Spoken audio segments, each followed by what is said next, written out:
Young men's memories stay with the summer leaves. Old men we cannot see. Bonjour à tous et bienvenue à la 55e édition du Bombcast. Aujourd'hui nous parlerons de 3 films encore en salle avec Le Hobbit, La désolation de Smaug de Peter Jackson, All is Lost de J.C. Chandor, et nous reviendrons également sur une question de vie ou de mort du duo Powell-Pressburger à l'occasion de sa ressortie en salle. Dans la seconde partie de l'émission nous évoquerons 4 films de Joseph N. Mankiewicz à l'occasion de la sortie en Blu-ray de l'aventure de Mrs. Muir. Avec nous aujourd'hui on a Scalp, Salut. Kill Bush, Salut. Jet Trigado, Salut. Alegas, Salut. et moi-même Logan. Mais on commence comme d'habitude par les sorties Blu-ray et DVD de la semaine, avec cette fois-ci Enemy Closer qui sort chez France Télévisions Vidéo, et c'est Jet qui va nous en parler. Enemy Closer. Ah bah dis donc. Ah, des comebacks comme ça, ça fait mal aux fesses quoi. Peter Hyams, ancienne gloire des années 70-80, qui avait tourné déjà 2 fois avec Van Damme, bah là il reprend du service. Sauf que c'est une cata absolue quoi. Déjà Van Damme, je sais pas ce qu'il a depuis quelques années à vouloir faire des prestations de plus en plus ahurissantes, mais dans le mauvais sens du terme, c'est-à-dire que soit il fait la gueule, soit il cabotine à mort, et là en l'occurrence il cabotine à mort. Peter Hyams, voilà, il a plus les moyens qu'il avait il y a 10 ou 15 ans, donc résultat ces films ressemblent à rien. C'est un film, on a l'impression qu'il a été tourné dans une décharge municipale, plutôt dans une forêt municipale, parce que bon la forêt elle est un peu chelou quand même dans laquelle ils sont. Les acteurs j'en parle même pas, franchement, mais au niveau des TV c'est vraiment je crois un des pires des TV que j'ai vu cette année quoi. C'est des combats ressemblent à rien, c'est chiant. Le film il dure 1h20. On se dit c'est bon, 1h20, le temps va passer vite. Et en fait non, même pas du tout quoi. Ça parle pour pas grand chose. C'est pas spécialement bien joué, ça aussi. Non mais c'est vrai, c'est même pas spécialement. Je dirais, non mais t'as des acteurs voilà comme Tom Everett Scott ou le Black là Orlando Jones qui ont, je veux dire c'est pas non plus des acteurs non plus de des TV roumains quoi, c'est quand même ils ont quand même joué dans des super. Oui non mais tu m'as compris, c'est pas non plus des gars voilà qui c'est la première fois qu'ils jouent, donc tu te dis tu t'attends quand même quelque chose de correct, mais là même pas, c'est rien du tout, t'as l'impression vraiment c'est un film de retraité quoi, vraiment Hyams faut qu'il arrête le cinéma maintenant quand tu vois ça, quand tu sais que son dernier film c'était La Nuit des Temps et qu'il date d'il y a au moins 13 ou 14 ans. Non, il a fait un film entre temps, il a fait le remake d'un Hitchcock. Ouais, non mais je veux dire le dernier bon film qu'il a fait. Hein, ah oui, ok. Voilà. Parce que tu considères la Nuit des Temps comme un bon film. Quand même, moi je le trouve sympathique. Attends, quand tu vois D'Artagnan, quand tu vois là son truc avec les dinosaures, Sound of Thunder, franchement, ça rend La Nuit des Temps vachement sympathique. Quoi. C'est la fin des temps, parce que je comprenais pas de quel film vous parliez. parliez. Ah oui, non, pardon, la fin des temps. C'est avec Schwarzy, oui, non mais ça y est, je percute La Nuit des temps, ça me disait rien du tout. Oui, c'est pas un remake de Hitchcock, c'est un remake de Long. Honnêtement, tu changes par nom de série Z, tu mets Keone Waxman avec Steven Seagal, le résultat serait absolument le même, quoi. C'est vraiment affligeant, quoi. Peter Hyams, s'il te plaît, si tu m'écoutes, prends ta retraite, arrête le cinéma, te prends plus la tête avec Van Damme, même Van Damme en ce moment, il fait plus grand chose d'intéressant, donc basta, quoi. Enemy Closer, surtout qu'on est les premiers. Ça, faut aussi le dire, le film il était dans les cartons depuis 2 ou 3 ans. On est le premier pays à le sortir, et franchement, voilà quoi, c'est pas une exclue qui fait plaisir à voir quoi. À noter que ça a été recadré, c'est pas au bon format le Blu-ray. C'est pas recadré, c'est dématé, c'est pas pareil. Oh, enfin bon, on s'en fout, ça change rien à la qualité du film de toute façon. Ouais, juste les combats, c'est vraiment de la merde. Avant, on avait des combats pourris dans les films américains. Maintenant, ils ont trouvé un nouveau truc. On fait tous de l'ultimate fighting, donc ils font tous des chocs. On dirait qu'ils veulent se baiser entre eux, quoi. C'est horrible, ça ressemble à rien, c'est nul. Van Damme, si à un moment il égorge un gars avec un CD, c'est marrant. Pendant l'espace de 2 minutes, on croit que le film va être bien, enfin bien, pas chiant. Mais après, il y a un vieux qui a pas de téléphone, il y a un twist. C'est tourné en Roumanie. Pas tourné en Roumanie, mais dans mais après, et puis surtout, voilà, Van Damme qui joue le rôle d'un Québécois, enfin d'un psychopathe québécois, ça vaut quand même, c'est quand même la fausse beauté du film, quoi. Il y a plein de dialogues en français. Oui, il montre qu'il sait toujours pas parler français, mais bon, c'est Van Damme, quoi. Et puis surtout, il y a quand même son fils, le fils de Van Damme, il essaie de nous faire croire que son fils c'est un psychopathe, quoi, que c'est un mec, voilà, qui est dangereux et tout. Enfin bref, non, c'est nul, c'est super mal casté, quoi. T'y crois pas une seconde. Ouais, bon, on va s'arrêter là-dessus, on va pas consacrer plus de temps à ce film, et on va continuer avec Nameless Gangster qui sort chez HK Vidéo, et c'est Jet qui va nous en parler. Ouais, Nameless Gangster. Sympathique petit polar coréen. Voilà, je l'ai pris, voilà, parce que c'est HK Vidéo. Moi, j'adore leurs digipack, ils sont magnifiques. Ils me feraient acheter la pire des merdes qui soit. Là, donc je l'ai maté illico presto, et ça m'a bien plu parce que c'est du cinéma coréen typique, c'est-à-dire qu'on prend les bonnes vieilles recettes du cinéma américain, on les transpose, on met juste des acteurs coréens à la place et on fait sa petite tambouille tranquille. Et là, effectivement, c'est très inspiré de Scorsese. On a l'histoire, d'une ascension. Guy Ritchie, hein, c'est de la merde ton film. Ah, je commence tout de suite. Il y a un petit peu aussi de lui mettre pour le côté un peu politique, le côté, on essaie de démonter les institutions policières. Après, comme dit, c'est vraiment un film, qui reste à la surface de son sujet. Mais j'ai bien aimé, déjà le personnage de Choi Min-sik, qui plus il vieillit, plus il est en train de ressembler à l'acteur japonais Tomisaburo Wakayama, celui qui était le sabre dans Baby Cart. Il a vraiment une gueule de gros gangster, de gros voyou, même si dans le film il est pas vraiment c'est pas vraiment un bad guy, quoi. Ça reste un mec entre le bien et le mal. Et surtout il y a le gars qui jouait dans The Chaser, qui là d'un coup limite on le reconnaît pas, parce que dans The Chaser il avait limite une tête d'adolescent prépubère.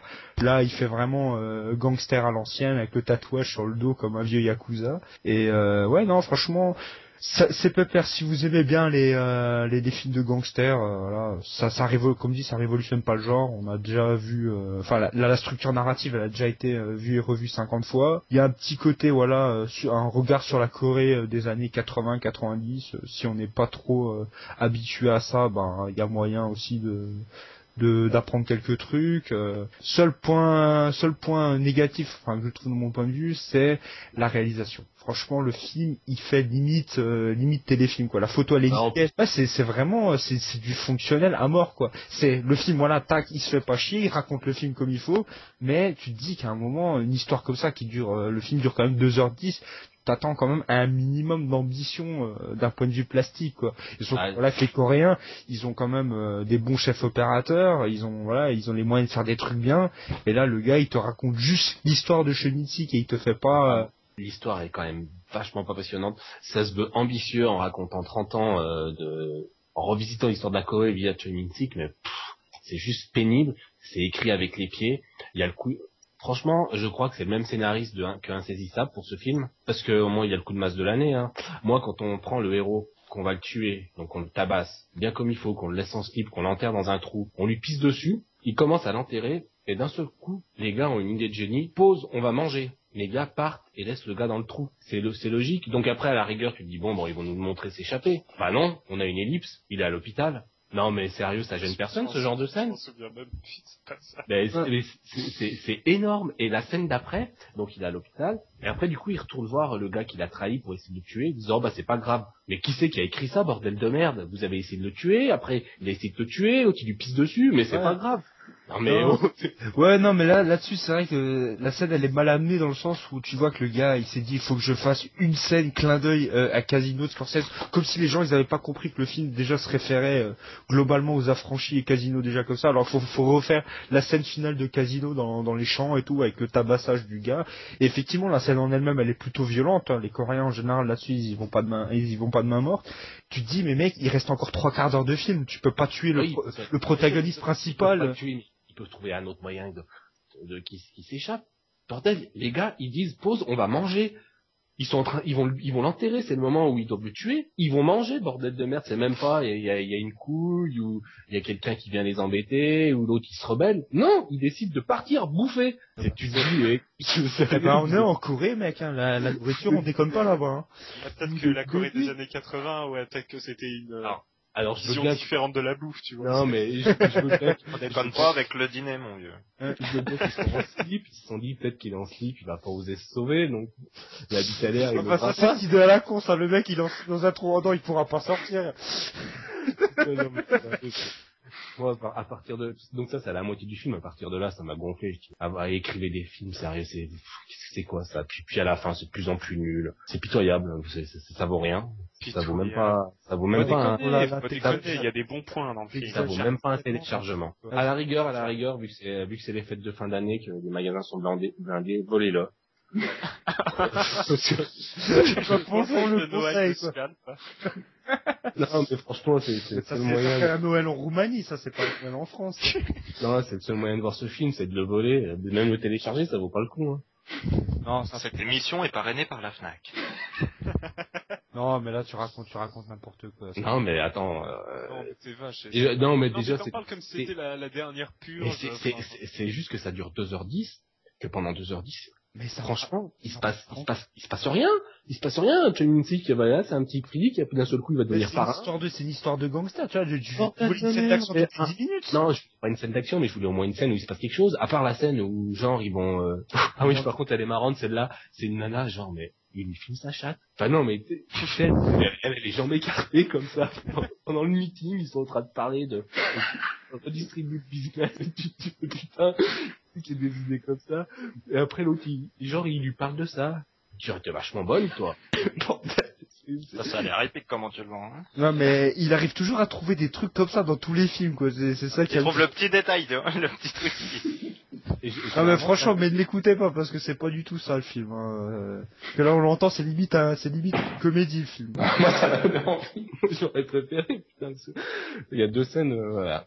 Donc si vous voulez voir Chain Singh qui se fait pisser dessus, allez-y. Et on finit donc avec l'aventure de Madame Muir qui sort en Blu-ray dans un master impeccable qui fait honneur au film et qui remplace surtout un DVD qui avait quelques petits soucis de luminosité à l'époque et puis une image assez moyenne, faut le dire. Au rayon des bonus, on a seulement 2 commentaires audio, l'un qui revient plus spécifiquement sur la musique et les effets spéciaux du film et un deuxième qui est effectué donc par 2 spécialistes de Mankiewicz qui reviennent plus sur le cinéaste et le film de façon générale sans vraiment se concentrer sur un thème en particulier. Par contre, faut dire qu'ils ont repris donc le disque américain et donc du coup les 2 commentaires audio en question sont pas du tout sous-titrés en français, donc c'est en anglais exclusivement. Bon, on parlera plus du film tout à l'heure façon dans la rétro. À noter par contre que le prix est assez sympa puisqu'il est sorti directement à 15 €, ce qui est loin d'être excessif. Et on s'arrête là pour les sorties Blu-ray et DVD de la semaine. On va passer maintenant aux sorties cinéma et on va commencer avec All Is Lost et c'est Scap qui va nous en parler.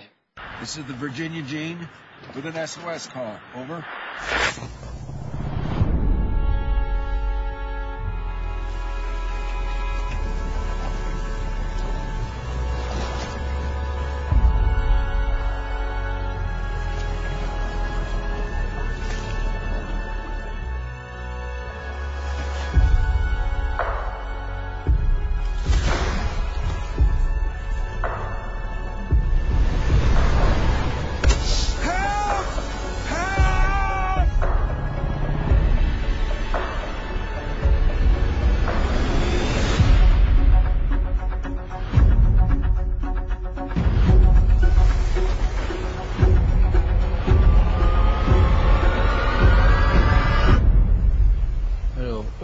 C'est un film assez difficile d'en parler parce qu'enfin, si vous avez vu la bande-annonce, c'est exactement ce que vous allez voir dans le film.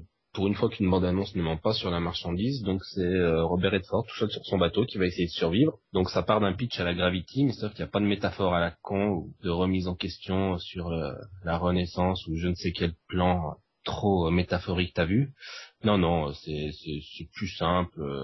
Il y a aucun coup de masse et voilà, on rentre dans le récit tout de suite et on est dedans alors que grosso modo il doit y avoir même pas 10 lignes de dialogue et 10 lignes c'est vraiment énorme, je pense. Robert Redford il prononce 30 mots, donc ça tout passe par l'image et donc c'est super bien réalisé parce qu'on se fait pas chier.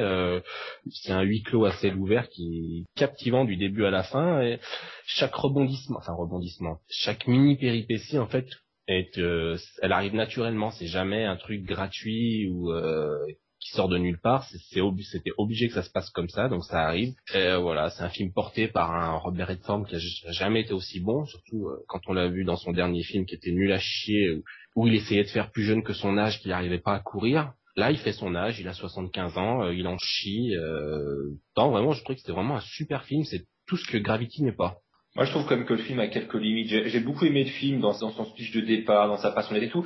Mais je trouve que le film a des limites quand même. C'est le concept qui s'impose à lui-même, je trouve. Parce qu'au bout d'un moment, l'économie de mots, j'ai trouvé ça un peu forcé, quoi. Enfin, je dis pas que je me parle à moi-même toute la journée quand je suis tout seul, mais je sais pas, à un moment donné, pendant 1 heure, tu vois que le mec réagit même pas à pas de mots violents. Franchement, on voit que pendant 1 heure, il attend de placer parfaitement son fuck et il est bien le fuck quand il arrive. Mais tu vois que pendant 1 heure, il fait une économie de mots et que c'est fait exprès pour rester dans le concept du film silencieux, quoi. Et ça m'a un peu dérangé, je trouve ça. Pas du tout comme ça, mais putain, tu voulais qu'il se parle tout seul, qu'il raconte. Pas qu'il alors se là, parle tout seul, attention, non. je vais couper mon bidon.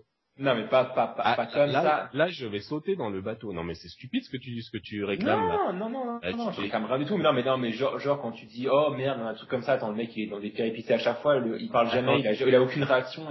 Après, on reste dans du cinéma quand même. Le truc, c'est que ce qui est bien au moins avec cette économie de mots, c'est que ça permet de mettre en avant l'une des grandes qualités, si ce n'est la grande qualité du film, à savoir, c'est sa mise en scène, qui est pas, c'est pas tape à l'œil ou quoi que ce soit. Enfin, franchement, au début même j'étais un peu déçu. Enfin, moi je m'attendais vraiment à ce qu'il y ait des jolis plans à faire. Enfin, vraiment tu ressens la ouais, il y en a, mais enfin au début quand il y a sur le bateau et tout, je m'attendais à ce qu'il y ait des trucs déjà pour un peu ressentir la solitude du perso et tout, et en fait il y en a pas tant que ça. Mais alors, le fait que ce soit pas tape à l'œil au début, je trouvais ça, enfin j'étais un peu déçu, mais le truc c'est que c'est en termes de la façon dont Chandor arrive à mettre en scène les choses en fait. Enfin, chaque truc c'est totalement compréhensible.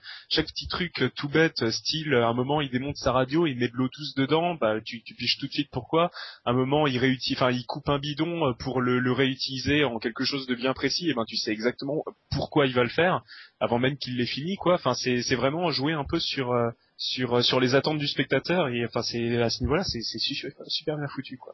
Non, c'est bien foutu. Moi je trouve que le film est passionnant dans ces moments justement de solitude, ces moments d'égarement, ces moments où tu vois Redford qui est en train d'en chier. Par contre, où je trouve le film moins réussi, c'est justement sur les moments de tension. Moi par exemple les moments de tempête, ça m'a pris la tête, c'est les moments qui m'ont le moins intéressé dans le film. Pourtant il dure ah non. Oh, il dure quand même bien 10 minutes, facilement 10 minutes. Ah ouais, mais attends, c'est une tempête, et franchement, il y a des purs plans. Non, ouais, il y a des purs plans. Alors, il y a des purs plans, mais le truc, c'est que, il essaie trop de te mettre dedans, et au bout d'un moment, moi, j'ai pris aucun recul sur ce qui se passait. J'avais l'impression d'être comme Redford, à tout me prendre dans la gueule constamment, et ça me mettait un petit peu dans une position qui était pas pas facile, mais bon, je sais pas, j'avais aucun recul sur les événements, sur ce qui se passait, et j'avais aucune vision, donc du coup, je me faisais un peu chier pendant ces moments-là, et je savais très bien que Redford, il allait rien lui arriver pendant cette tempête, et je sais pas, moi, je regardais ça, mais de loin, quoi, et j'arrivais pas à m'impliquer. Ouais, en fait, c'est ça, c'est que chaque issue de tempête, elle est prévisible. Tu sais très bien que Redford va pas y passer parce que on est à quoi 20 minutes de film. Tu sais qu'il va pas y passer. Tu sais bien que son bateau.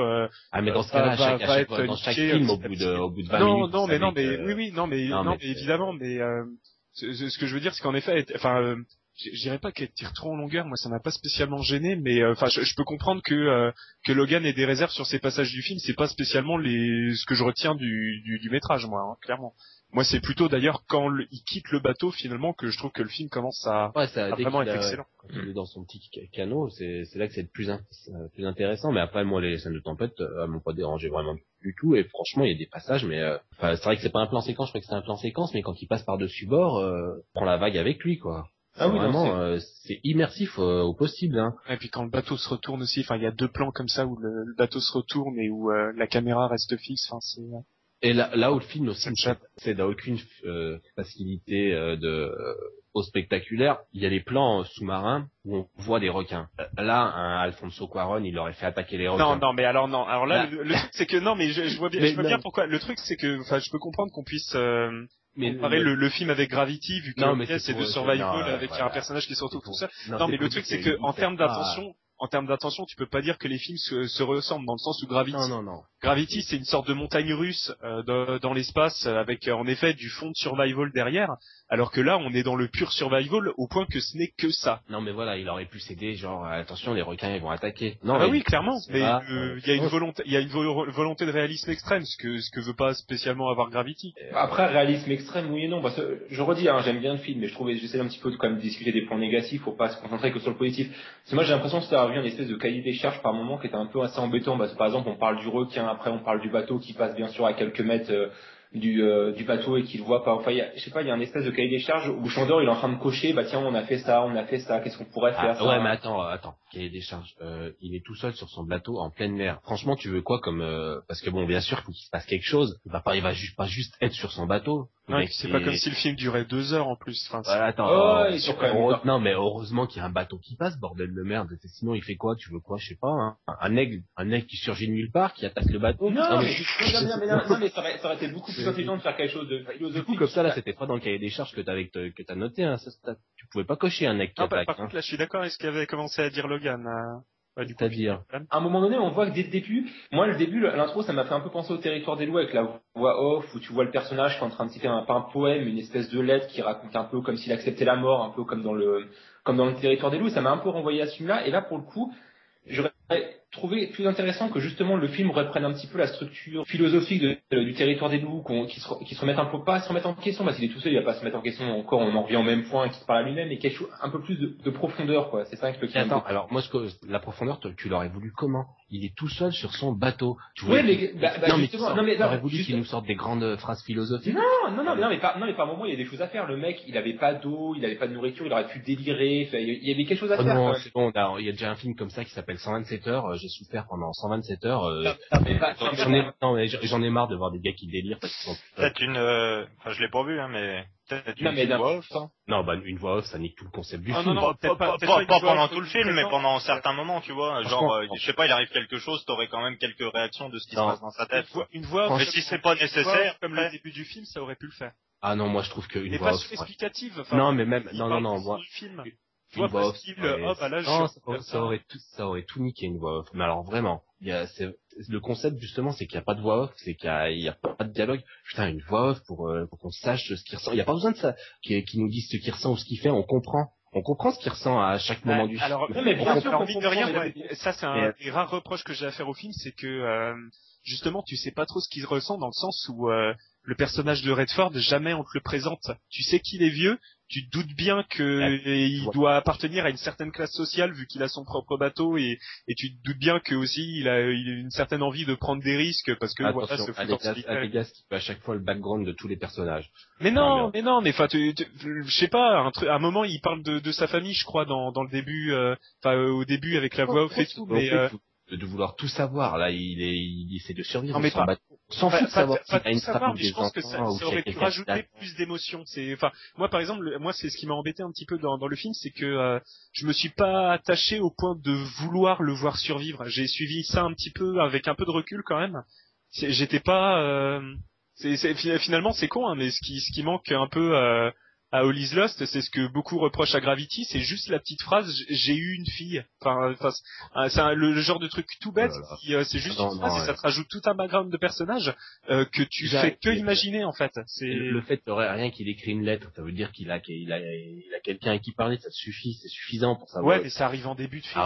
Super. En début de film, voilà, mais putain, ça arrive en début de film et c'est une lettre qui une fois qu'il y a un film qui surligne rien ou t'es à la place du personnage, tu comprends, il y a parce qu'il en termes de mise en scène, oui, mais peut-être pas en termes de Barton. Tu comprends ce qu'il ressent, Redford, à chaque moment du film.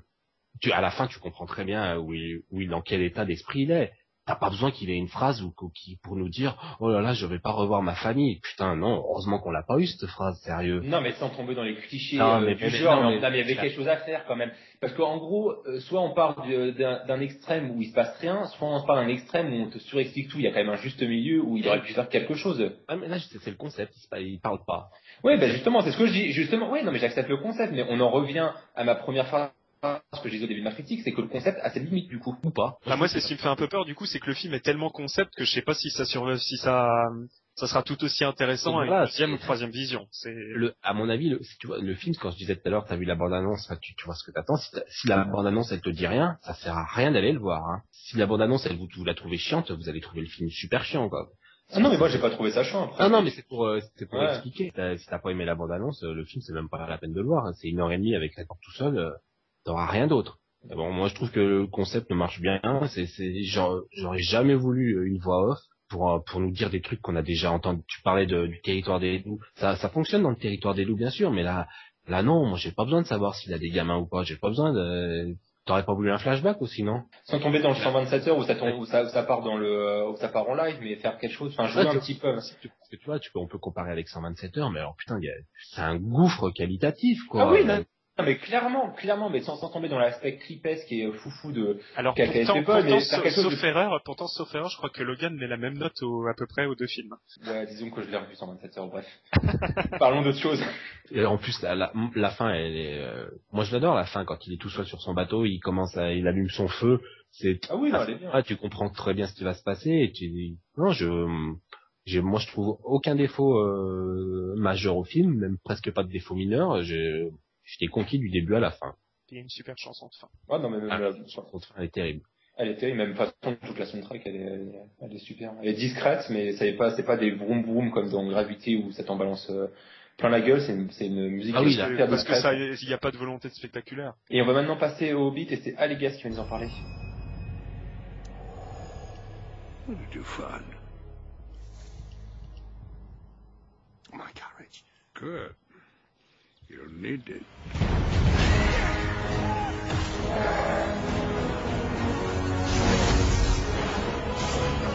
Dragonfire and ruin. That is what you will bring upon us. He cannot see beyond his own desire.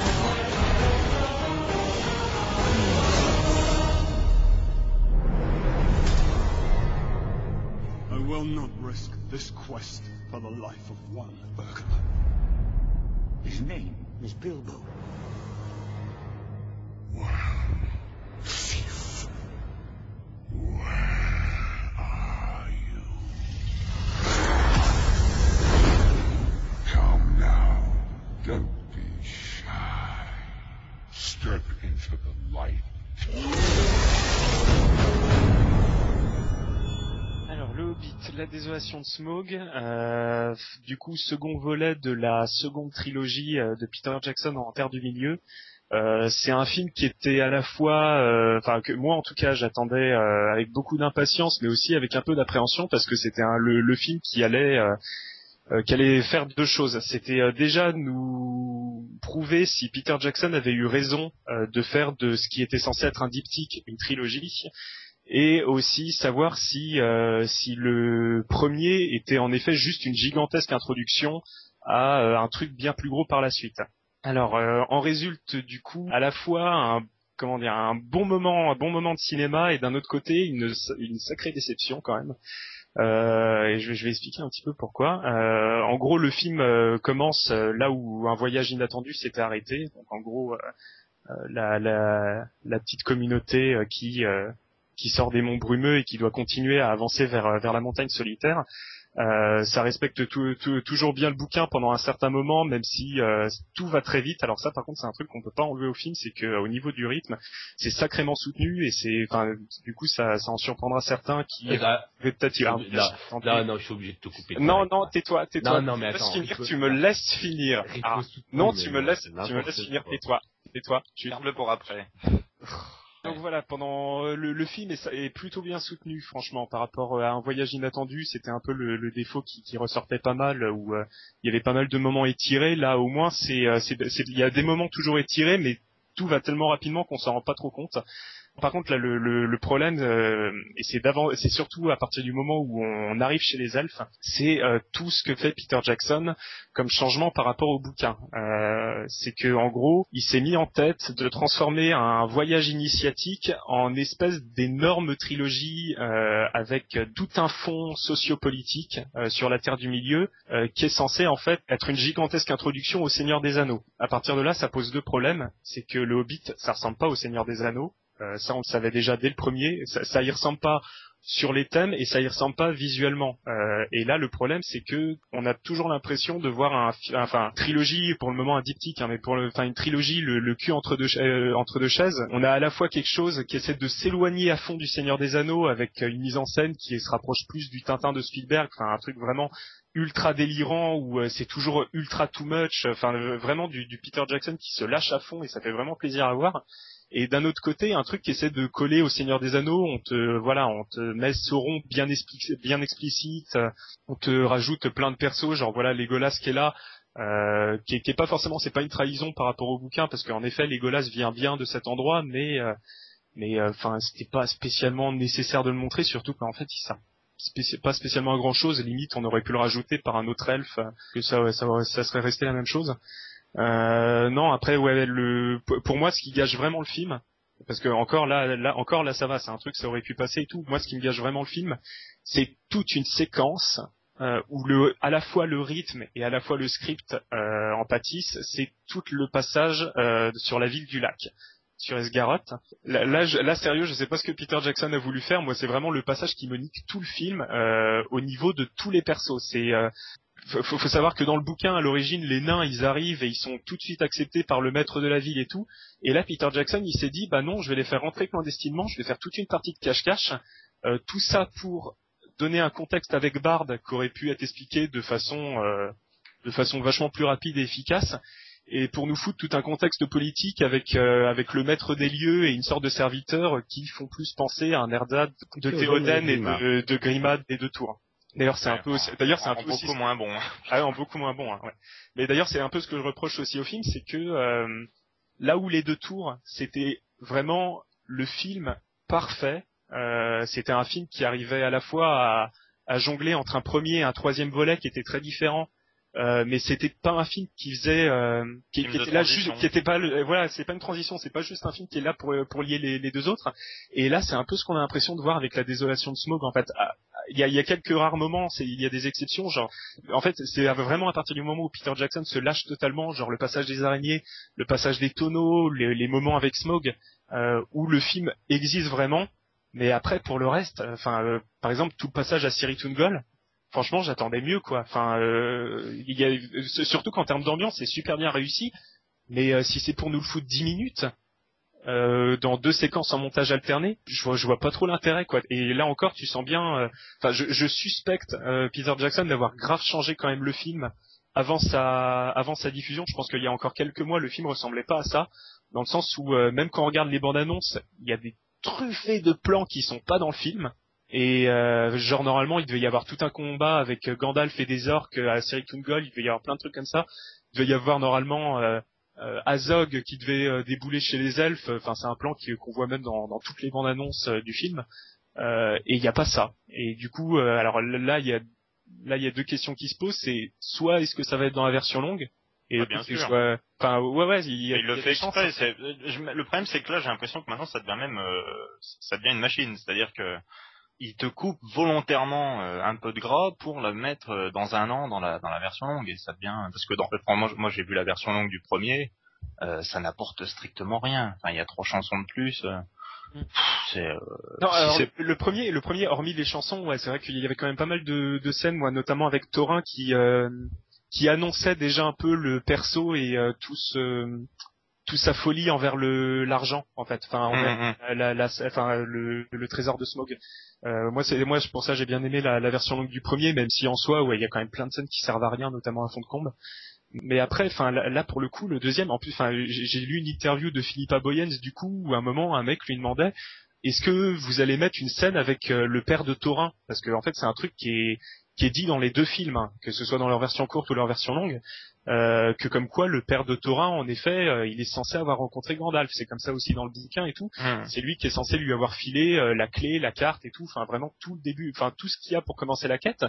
Et a dit, bah oui, la scène a été tournée, mais on va mettre ça dans la version longue. Ouais, mais et là le truc, c'est que j'ai envie de dire, c'est what the fuck.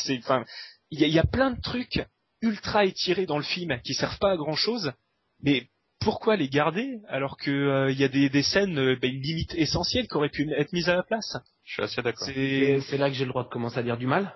Non, parce que moi j'ai plein de choses à dire. Déjà par contre, je suis obligé de dire la vanne de Jack Spread parce qu'il me l'a dit, j'ai promis de lui dire. En plus elle est pas trop mal. Donc en fait c'est normal qu'il faille trois films de 3 heures parce que c'est des nains. Les nains ils ont des petites jambes, ce seraient des hommes, on n'aurait eu qu'un seul film. Voilà, ça c'est de Jack Spread. Il est pas là ce soir, je vais lui dire. Donc le Hobbit, moi déjà j'ai bien aimé l'intro dans l'intro machin avec Thorin. Ce que j'ai trouvé con, c'est qu'en fait ça nous fait perdre 3 heures de film parce qu'on aurait eu cette intro direct tout de suite dans le premier film, on n'avait pas besoin de se taper des repas chez les nains à chanter machin. C'est con, on perd 3 heures. Enfin voilà, avec juste ce passage, on avait notre intro, mais ils ont préféré faire un truc de 3 heures tout chiant. Pourquoi pas. Ensuite, parce que putain, j'en ai des choses à dire, mais alors tu me parles de rythme, mais c'est rythmé. Mais c'est vrai que t'as quand même dit que à Lac machin dans Lacville, c'était. Moi c'est le seul défaut que j'ai à redire sur le rythme du film. Le reste je trouve ça tellement soutenu que je me suis jamais fait chier. Tu vois, le milieu. Je vais même pas attaquer le film sur où tu m'attends, c'est moche, machin. Non. C'est trop facile, bien sûr que c'est moche, bien sûr que la séquence des tonneaux, on se croirait à Walibi. Non, mais attends, il y a des incrustations GoPro, c'est horrible. Mais je suis d'accord. Alors ça, je vais même pas. Je préfère dire un truc. Non, attends, le truc des incrustations GoPro, c'est un truc que je lis beaucoup sur les forums et bizarrement, c'est un truc. Alors vous allez vous moquer et tout, mais c'est un truc qui passe super bien en HFR. Non, c'est pas grave. De toute façon, j'ai même pas besoin je veux pas l'attaquer sur ça, le film. Tu vois. Il y a 3 plans, hein, donc la réalisation, la réalisation de Passepartout de Peter Jackson, on a compris, c'est pas un grand réalisateur, je le savais avant de voir le film, donc c'est bon, je vais pas en faire des tonnes. C'est fonctionnel, des fois c'est marrant parce que il y a 2-3 scènes sympas, mais c'est la plupart du temps, voilà, quoi. Les séquences, elles sont, Mais, donc, après, moi, c'est toute l'écriture globale de ce film, il y a trop de choses à redire. Déjà, alors, Legolas. Moi, par contre, c'est le personnage que j'ai bien aimé dans le film. C'est ce qui me sauve le film. Du traitement. Attends, je finis. Par contre, quitte à foutre Legolas, ok, pourquoi ça correspond plus du tout à la première trilogie? Il s'est passé quoi, là, pour que de super badass, ils deviennent petite fille dans le... on le saura peut-être dans le 3e film, du coup. C'est vrai que là, il est vachement plus vénère que dans la trilogie d'origine, ouais. C'est trop radical, c'est pas crédible une seule seconde. Qu'est-ce qu'il a aux yeux, on s'en fout, ça. C'est un détail, non, mais déjà, rien que ne serait-ce que l'écriture du perso, je veux dire qu'il le rajoute, pourquoi pas, c'est normal de rajouter le personnage, parce que les fans l'aiment bien, ou je sais pas quoi, mais putain, qu'ils essayent de le rendre crédible, quoi, une seule seconde. Donc, il est amoureux de l'autre elfe, donc ça le rend vénère, et non, c'est pas... Et à l'après, il va être super gentil avec les nains. Dans le 3e, il va jamais pouvoir faire... quelque chose, quoi. C'est George Lucas, quoi. On se tape la prélogie de George Lucas. Non, là, n'importe quoi. Non, mais là, attends, tu déconnes. Attends. Déjà, il y a ça. Et après, il y a tout ce qui tourne autour de Sauron. Donc, on est d'accord, Gandalf, il découvre Sauron. Donc, il y a quoi, 60, 100 ans entre les deux trilogies? 60. Donc, pendant 60 ans, en fait, Gandalf, il fait quoi? Il part à la cueillette? Il a oublié Sauron? Mais là, tu parles d'une trilogie qui est pas finie. Attends le 3e film avant de dire ça. Là, tu critiques des trucs. Le film se finit sur un cliffhanger. T'as regardé un film qui est pas fini. Après, ça amorce des trucs. Tu veux qu'on parle du cliffhanger du film? Donc, il y en a plusieurs des cliffhangers dans le film. Le cliffhanger, c'est ce qui termine le film. Mais il y en a plusieurs déjà. Voilà le coup je vais pas spoiler, mais celui-là de Gandalf. Je suis désolé, le personnage de Gandalf dans le film, il est isolé du récit juste pour rajouter un cliffhanger de plus. Oui, d'ailleurs, si vous voulez qu'on parle de Gandalf, allons-y, Gandalf. C'est quoi cette écriture de Gandalf? Alors déjà, la Terre du Milieu, moi j'ai pas compris. Ça fait quoi? Ça fait 10 km²? On se promène en 2 jours, en 10 minutes, on est à l'autre bout du monde. Ce Gandalf, quand il quitte les nains, je sais pas, il va loin quand même. Il y arrive en 5 minutes. En plus, il redonne un rendez-vous à son pote là. Non, justement, il va pas spécialement loin. Enfin, pour connaître la carte de la Terre du Milieu par cœur, il va pas spécialement loin. J'ai l'impression que c'est tout à côté. Après ça, c'est quand même un problème dans le film. Non mais putain, les mecs ils sont en train de parler géographie, quoi, c'est hallucinant, quoi. C'est normal. Non, après c'est un vrai problème dans le film. Avec son pote à dos de lapin là, il le fait venir pour finalement le virer dans la scène qui suit. C'était quoi l'intérêt de le faire venir? On s'en fout l'autre. Le Radagast, oui, en effet, il sert à rien. Hein. Attends, on l'a vu dans le premier, il a un lapin, c'est cool, on n'a pas besoin de le revoir. C'est toute une succession de trucs comme ça. Le cliffhanger, ouais, super. C'est quoi l'intérêt? Surtout que, a priori, sur ce que j'ai cru comprendre, ça se terminait assez vite après quand le dragon y part. Donc l'intérêt de terminer le film là-dessus, à part se dire Peter Jackson t'es un gros con, je vois pas l'intérêt, quoi. Surtout que faut se taper. Non. Quoi?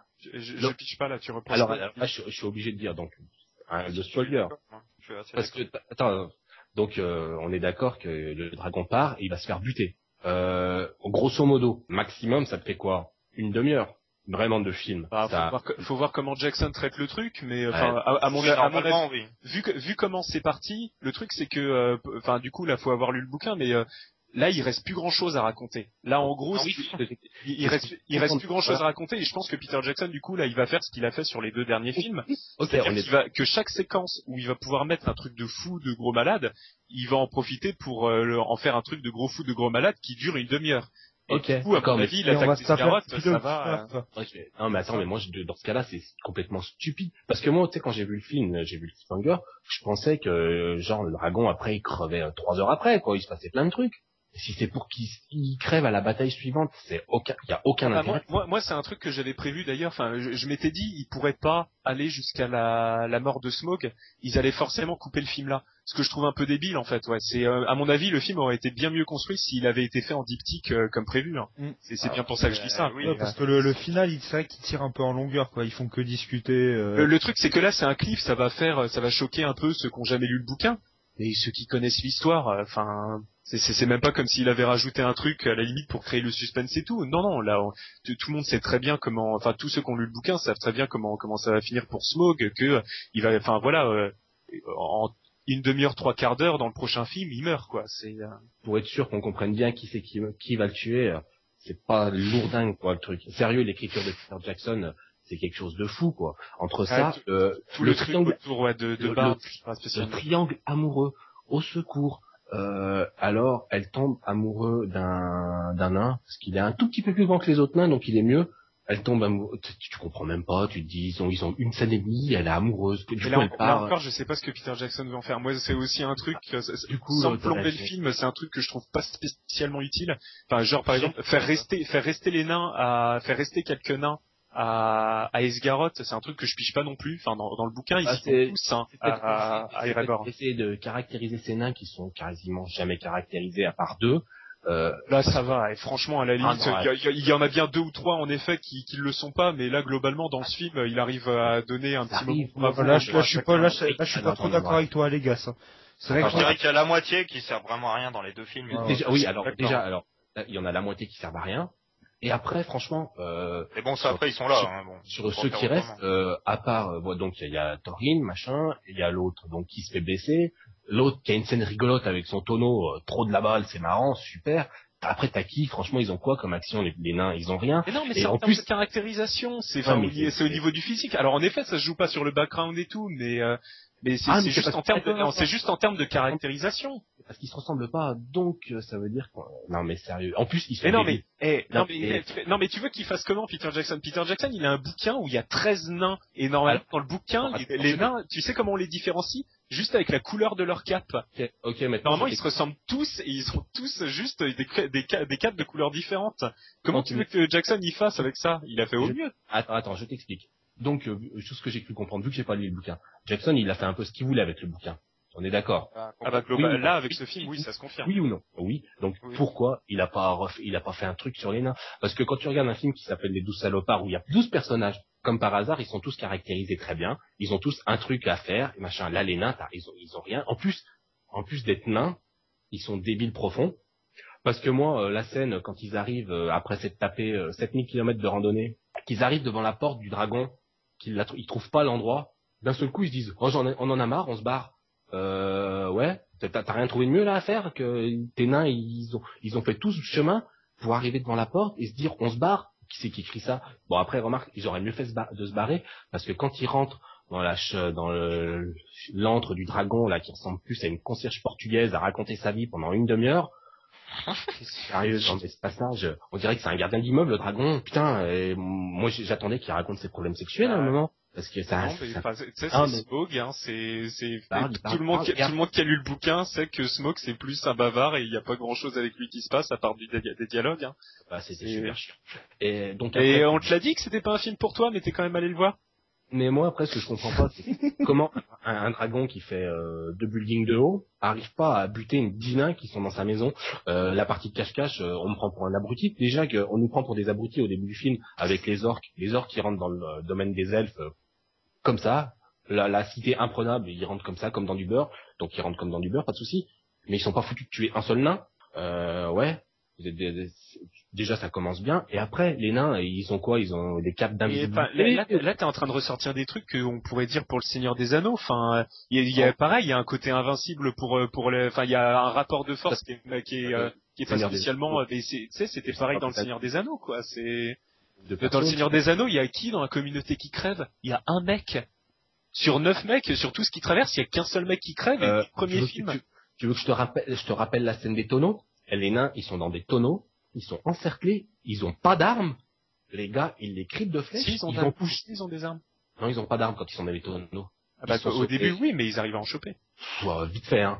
Et donc, ils sont désarmés. Et les orques, en plus, c'est des orques d'élite, parce que là, je me rappelle plus son nom, qui se fight contre les Golas, c'est pas, voilà, c'est pas un PD, machin, il fait pas rire. Donc lui, il devrait bien réussir à tuer, ne serait-ce qu'un nain. Bah non. Puis alors après, tu te dis peut-être le dragon, il va en bouffer un, au moins. Non! Ouais, donc en gros, Peter Jackson, il aurait dû faire tuer des nains juste pour éviter ta frustration et travailler. Enfin, voilà quoi. C'est c'est ça que t'es en train de dire quoi. En fait, non, mais tu sais, c'est un peu, c'est marrant. Ça rappelle une discussion qu'on a eue très récemment. En fait, t'aurais voulu qu'on réécrive le film pour toi en fait. En fait, le film il doit se terminer mal. Faut que Smaug il gagne à la fin quoi. Sinon. Non, mais faut qu'il gagne à la fin. Mais attendez, vous trouvez ça bien fichu, un dragon de 14 km de haut qui arrive pas à choper 4 nains dans sa baraque. Moi, je veux bien qu'on pousse le sentiment d'incrédulité assez haut. Non, ce que tu reproches, ça éclaire un point du film. C'est juste que tu as un point noir du film et c'est juste que tu le dis mal. C'est que, en effet, le film, là où il est pas réussi, c'est que il jongle entre la volonté de jouer sur un truc hyper sérieux, hyper noir et tout, alors que le truc est adapté d'un conte. Mais ça, j'en ai rien.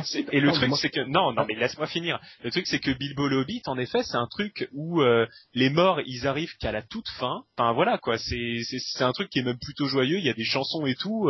C'est un truc pour enfants à l'origine. Et du coup, en effet, moi, je demandais à voir avec ce film ce que Peter Jackson pouvait en faire. Enfin, dans cette volonté de rendre plus mature le truc, plus dark et tout. Et alors autant il y a des trucs je les trouve réussis, autant globalement je suis pas encore convaincu. Et là pour le coup j'attends un peu moins le troisième film parce que je suis pas sûr que c'est avec une conclusion qu'il arrivera à changer le truc. Non mais attends, mais après tu parles de l'adaptation, moi j'en ai rien à foutre, je juge pas le film en tant qu'adaptation, je juge ce que je vois. Moi je vois un film raté.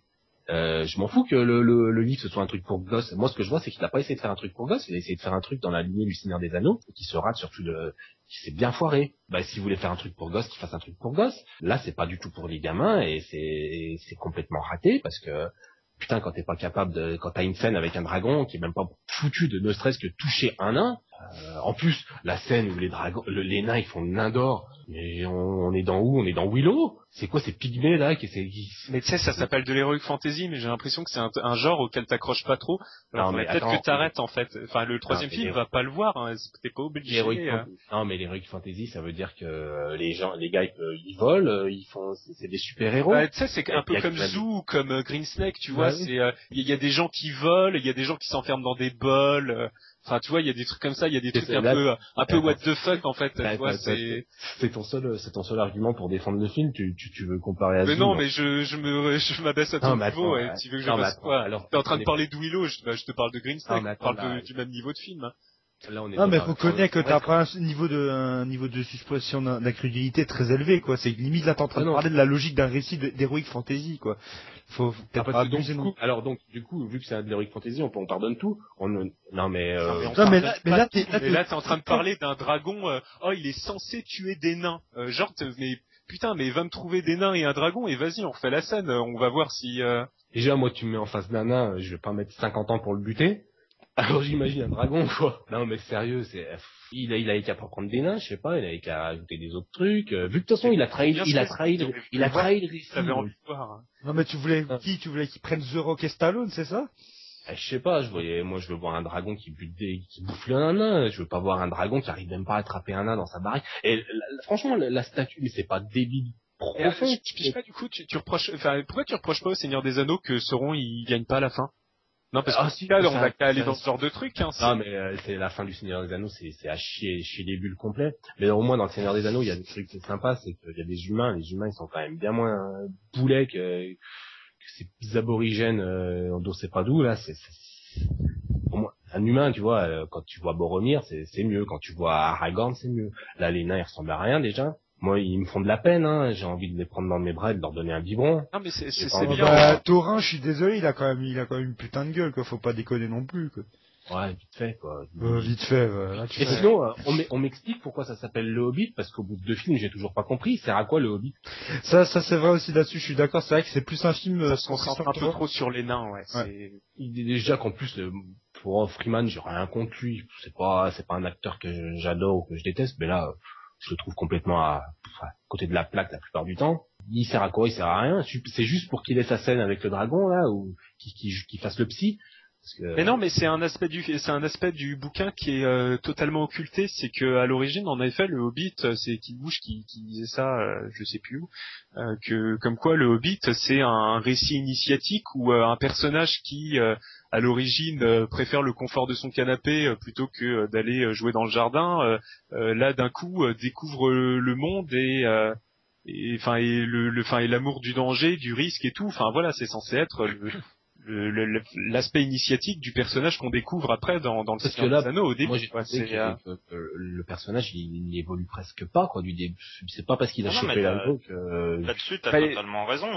L'évolution en fait, et c'est surtout faite dans le premier film, j'ai l'impression, et que là du coup vu que l'évolution est faite, vu que ça y est il a l'anneau, qui kiffe l'aventure et tout, enfin du coup ça y est, on prend plus la peine de le faire évoluer et on préfère se concentrer sur les nains. Dans le bouquin, le perso de Luke Evans, il est aussi pourri parce que là, franchement, normalement, à la fin de ce qu'on a vu dans les deux films, il est pas encore arrivé. Parce que moi, le perso de Luke Evans, il serait joué par un autre acteur, j'aurais trouvé ça à chier. Hein. Il sauve vraiment le personnage parce que le personnage, c'est quoi, en carton là, et un pseudo brigand aimé du peuple. Ils ont voulu faire Robin des Bois.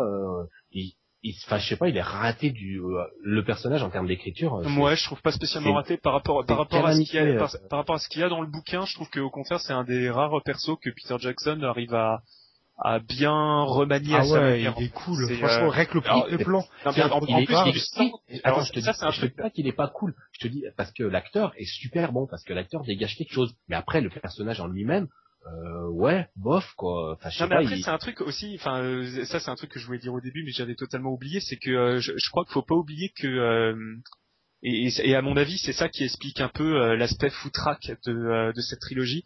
C'est que Peter Jackson à l'origine il voulait pas faire le film. C'est il y a une anecdote où à un moment Ian McKellen lui avait dit à la fin du tournage du Seigneur des Anneaux, bon bah rendez-vous pour le Hobbit, et il avait dit mais je le ferai jamais le Hobbit, je veux jamais le faire et tout. Enfin c'est vraiment il voulait pas le faire. C'est pour ça que à l'origine c'était Sam Raimi ou Del Toro qui devait le faire. Et enfin alors j'ai pas encore vu les bonus de la version longue. Mais ça se voit. Et apparemment il y a making of, il le dit. Ouais, apparemment il y a un passage dans le making of où apparemment il l'accepte par dépit limite. Et c'est ça. Et le truc c'est que tu sens le metteur en scène qui se fait super plaisir sur des séquences qu'il doit adorer en fait dans le bouquin. Donc ça va être le tonneau, ça va être la rencontre avec Smaug et tout. Mais le reste, il essaie de le refaire à sa manière, mais enfin, et le truc c'est que c'est là où c'est Peter Jackson en fait. Il se met en compétition avec sa propre trilogie, donc c'est très compliqué. Et c'est Peter Jackson en plus qui, alors autant Peter Jackson c'est un excellent metteur en scène, c'est vraiment enfin moi c'est un gars que j'aime beaucoup même quand il fait la désolation de Smaug, même si j'ai des défauts à trouver et tout. Enfin voilà, c'est un réalisateur que j'aime beaucoup, mais mine de rien c'est quand même un réal. Je vois bien que c'est un gars qui a besoin qu'on lui pose des limites. Il fait des trucs super bien dès qu'on lui donne des limites. Par contre, dès qu'on lui donne un peu trop de budget, bah ça donne un truc comme King Kong qui est un peu trop généreux par moment, comme Lovely Bones qui part un peu dans tous les sens. Et là, le Hobbit, ben c'est pareil en fait. C'est un truc, c'est vachement bien par moment. C'est comme un gros gâteau au chocolat. C'est tellement généreux qu'à la fin, tu dis mais stop quoi. Et puis le fait que ça soit Peter Jackson, enfin moi c'est ce que je pense en tout cas à ce niveau de la trilogie, c'est que le fait que ce soit lui qui l'ait repris, non seulement ça a perverti ce qu'aurait dû être l'adaptation du Hobbit, c'est-à-dire vraiment une quête initiatique avec un perso, enfin vraiment respecter le bouquin avec quelques libertés, comme le Seigneur des Anneaux on avait pris aussi avec le livre, mais globalement que ça respecte le livre et vraiment la quête de Bilbo. Là, le problème c'est que Jackson, malgré lui, il se retrouve en compétition avec sa propre trilogie parce que c'est le même univers, il y a des persos similaires et il tombe dans le piège de vouloir y coller à tout prix. Et ça, moi, ça me pose vraiment problème parce que non seulement Bilbo est mis au second plan, alors un peu moins dans le premier, mais là dans le deuxième, hormis la scène de Mirkwood, qui est beaucoup mieux dans le livre, puisqu'en plus c'est ce moment-là qui est le moment où il commence à prendre conscience qu'il peut être un héros entre guillemets, et c'est à ce moment-là qu'il se révèle vraiment. Là, Jackson, lui, il a décidé de faire ça à la fin du premier film pour faire un espèce de cliff où c'est finalement Bilbon qui se met en avant à la fin contre Azog, alors que c'est pas du tout comme ça dans le livre, et que Bilbon, il aurait dû se révéler dans la forêt de Mirkwood avec une scène qui aurait dû durer à mon goût au moins une demi-heure, plutôt que de faire durer la scène de Lagueville qui prend à peine une dizaine de pages dans le bouquin et qui aurait été très bien si elle avait été résumée comme elle l'est dans le livre. Faire durer la scène de la forêt qui là passe comme une épreuve complètement facile, moi je trouve ça dure pas longtemps. Hein. C'est le gros souci des deux films. C'est un passage vachement éprouvant dans le bouquin et j'ai pas retrouvé ça. T'as aucune difficulté. J'ai l'impression dans leur périple, là où dans le Seigneur des Anneaux, putain, ne serait-ce que le tout début avec les Cavaliers Noirs, on sentait quand même on sentait l'étau qui se resserrait sur les personnages, le danger, on le ressentait. Là, on sent rien. Ils passent les épreuves comme une espèce de je vais pas dire parc d'attractions, mais c'est presque ça, c'est-à-dire que Oui, la scène on des est un tonneaux. parc d'attractions. Mais oui, mais du coup, et le truc des tonneaux va aussi dans ce sens, c'est que tu ressens jamais de risque pour les personnages et tout. Mais en fait, c'est ce que je disais, c'est que ça reprend, enfin, en termes de mise en scène et tout, la façon dont Jackson met en scène ces séquences, c'est too much. C'est Spielberg qui fait le plan séquence de Tintin. Enfin, moi, j'y ai grave pensé en tout cas pendant la scène des tonneaux. Oui, dans la scène de tonneau avec Bombure là qui glisse dans le tonneau, puis après. Et alors le truc, c'est que Jackson fasse ça pour le Tintin qu'il va réaliser. Je dis pourquoi pas, mais c'est vrai que le Hobbit, ça fait un peu hors sujet. Ça marche sur certaines séquences. Voilà, c'est vraiment cette volonté d'avoir, comme tu le disais, le cul entre deux chaises, quoi. D'un côté, ça veut respecter, en tout cas le premier épisode respectait plutôt pas trop mal le bouquin, sauf qu'ils avaient ajouté Azog pour faire vraiment un fil conducteur. Mais là, le deuxième veut beaucoup trop coller à la trilogie dès le deuxième. On nous montre Sauron, alors de la manière en plus la plus fine au monde. Le truc qui se dégageait au début, là, l'espèce de truc noir, c'était largement suffisant. On avait compris. Dans le bouquin, le nécromancien, il est mentionné 2 fois. Là, on a une scène où on dit carrément Sauron, 60 ans avant le Seigneur des Anneaux, ça y est, il est déjà presque aussi puissant que ce qui va être quand il va prendre carrément le pouvoir dans la trilogie. Alors que c'est pas du tout ça. Normalement, la bataille finale qu'il y aura dans le 3e épisode, elle va être, vu la logique du deuxième, elle va être initiée quelque part par Sauron. Ce qui n'est pas du tout le cas dans le bouquin. En effet. Ça, il y a un gros problème. C'est-à-dire que, normalement, là, le deuxième film aurait déjà normalement dû se clôturer par la mort de Smaug. Ça, donc, clair. Du coup, on est d'accord qu'il aurait pu faire bouffer les nains par le dragon. Vu qu'il a tout refait à sa sauce. Mais tais-toi. Il aurait pu, je veux dire, bon, voilà, après, t'auras normalement ton compte, s'il respecte le bouquin, t'auras normalement ton compte dans le 3e. Mais, bon, c'est pas grave, spoiler. Et le dragon, il va bouffer un nain? Non, mais par contre, il y a des nains qui font ça. Ouais, mais bon. Enfin bon, mais toujours est-il que ça se sent qu'à la base c'était pas une trilogie, c'était un diptyque au mieux, ou alors même s'il avait voulu faire une trilogie, parce qu'il aurait pu quand même, en relisant le bouquin, je m'en suis aperçu, mais en traitant bien certains passages qui là passent comme une péripétie parmi tant d'autres. Le passage chez Beorn qui dure 2 minutes. Alors que dans le bouquin c'est super intéressant. Enfin, version longue. Ouais, mais bon, non, alors tu peux pas te cacher derrière une version longue. Le problème, ouais, mais c'est ça. Mais du coup, le perso est grave sacrifié. Alors qu'en plus, alors j'étais pas convaincu lorsque j'avais vu les photos du look de Beorn, mais en plus c'est un des persos qui marche le mieux visuellement. Il est super cool comme perso. Tu pourrais prendre 30 secondes, quoi. Alors que ça, c'est des passages qui auraient pu durer 15-20 minutes. Enfin, là, moi, du coup, version longue ou pas version longue, l'intérêt de voir ce personnage sert à rien. C'est pour monter 30 secondes.